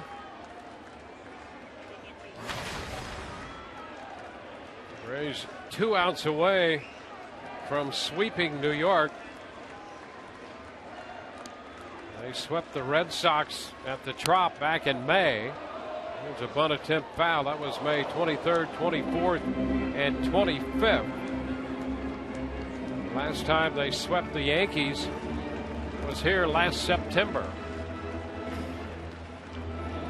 Not coincidentally, their last sweep on the road, that was at the end of the season, September 24th, 25th, and 26th.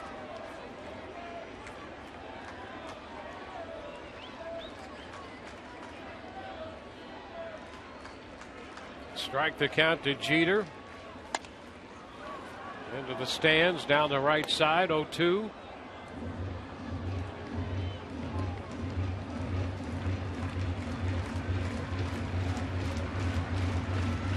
Rays have out hit New York 12-10, lead 6-3.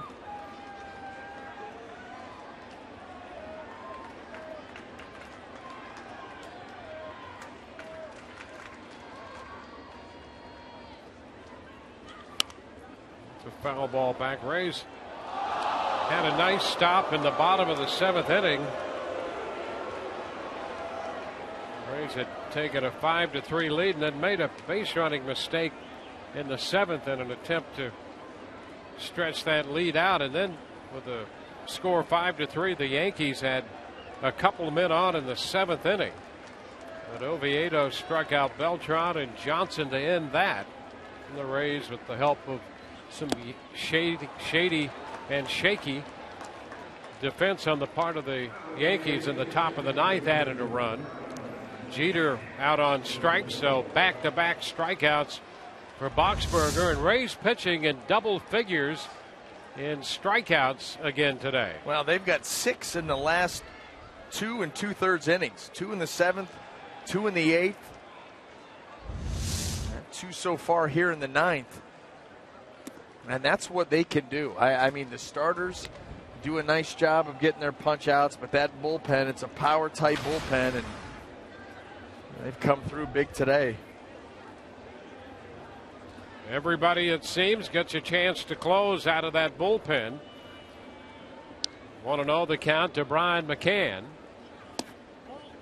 Boxberger misses. It's a 2-ball, no strike count. Foul for work the 9th inning last night. Rays won the first game of this series in 12 innings. 2-1. And you know, that game was extended. Yep. But Your closer game 1 was Peralta. Your closer last night was Balfour. Your closer tonight or this afternoon, Boxberger. I mean, and Jake McGee got a save in the Saturday win in Baltimore, 5-4. On a curveball. Closed that one out. That's right. That was the Manny Machado hook. Yep. Joe Madden, I guess he meant it. Bullpen by committee. Big committee. 3-1. Pulled down the right side. Got some hook on it. And that's a foul ball. So a full count.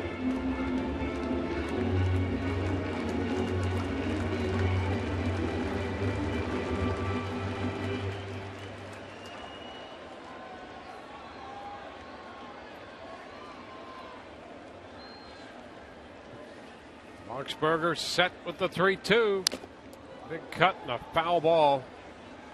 Well, McCann just got a little bit of that one. McCann, who came into the game hitting .220. That's 2 hits today, including the home run we referenced, his 10th of the year. And he has really been battling and putting in extra time, even after the game last night. Worked extra underneath in the batting cages. There's a little popper into short right and out there with the shift in place. The Rays grab that one. Forsythe makes the catch. And it's a 1-2-3 ninth inning. The Rays have swept the New York Yankees and have gone 6-1 on this road trip to this point. 6-3 the final. Second 3-game sweep here in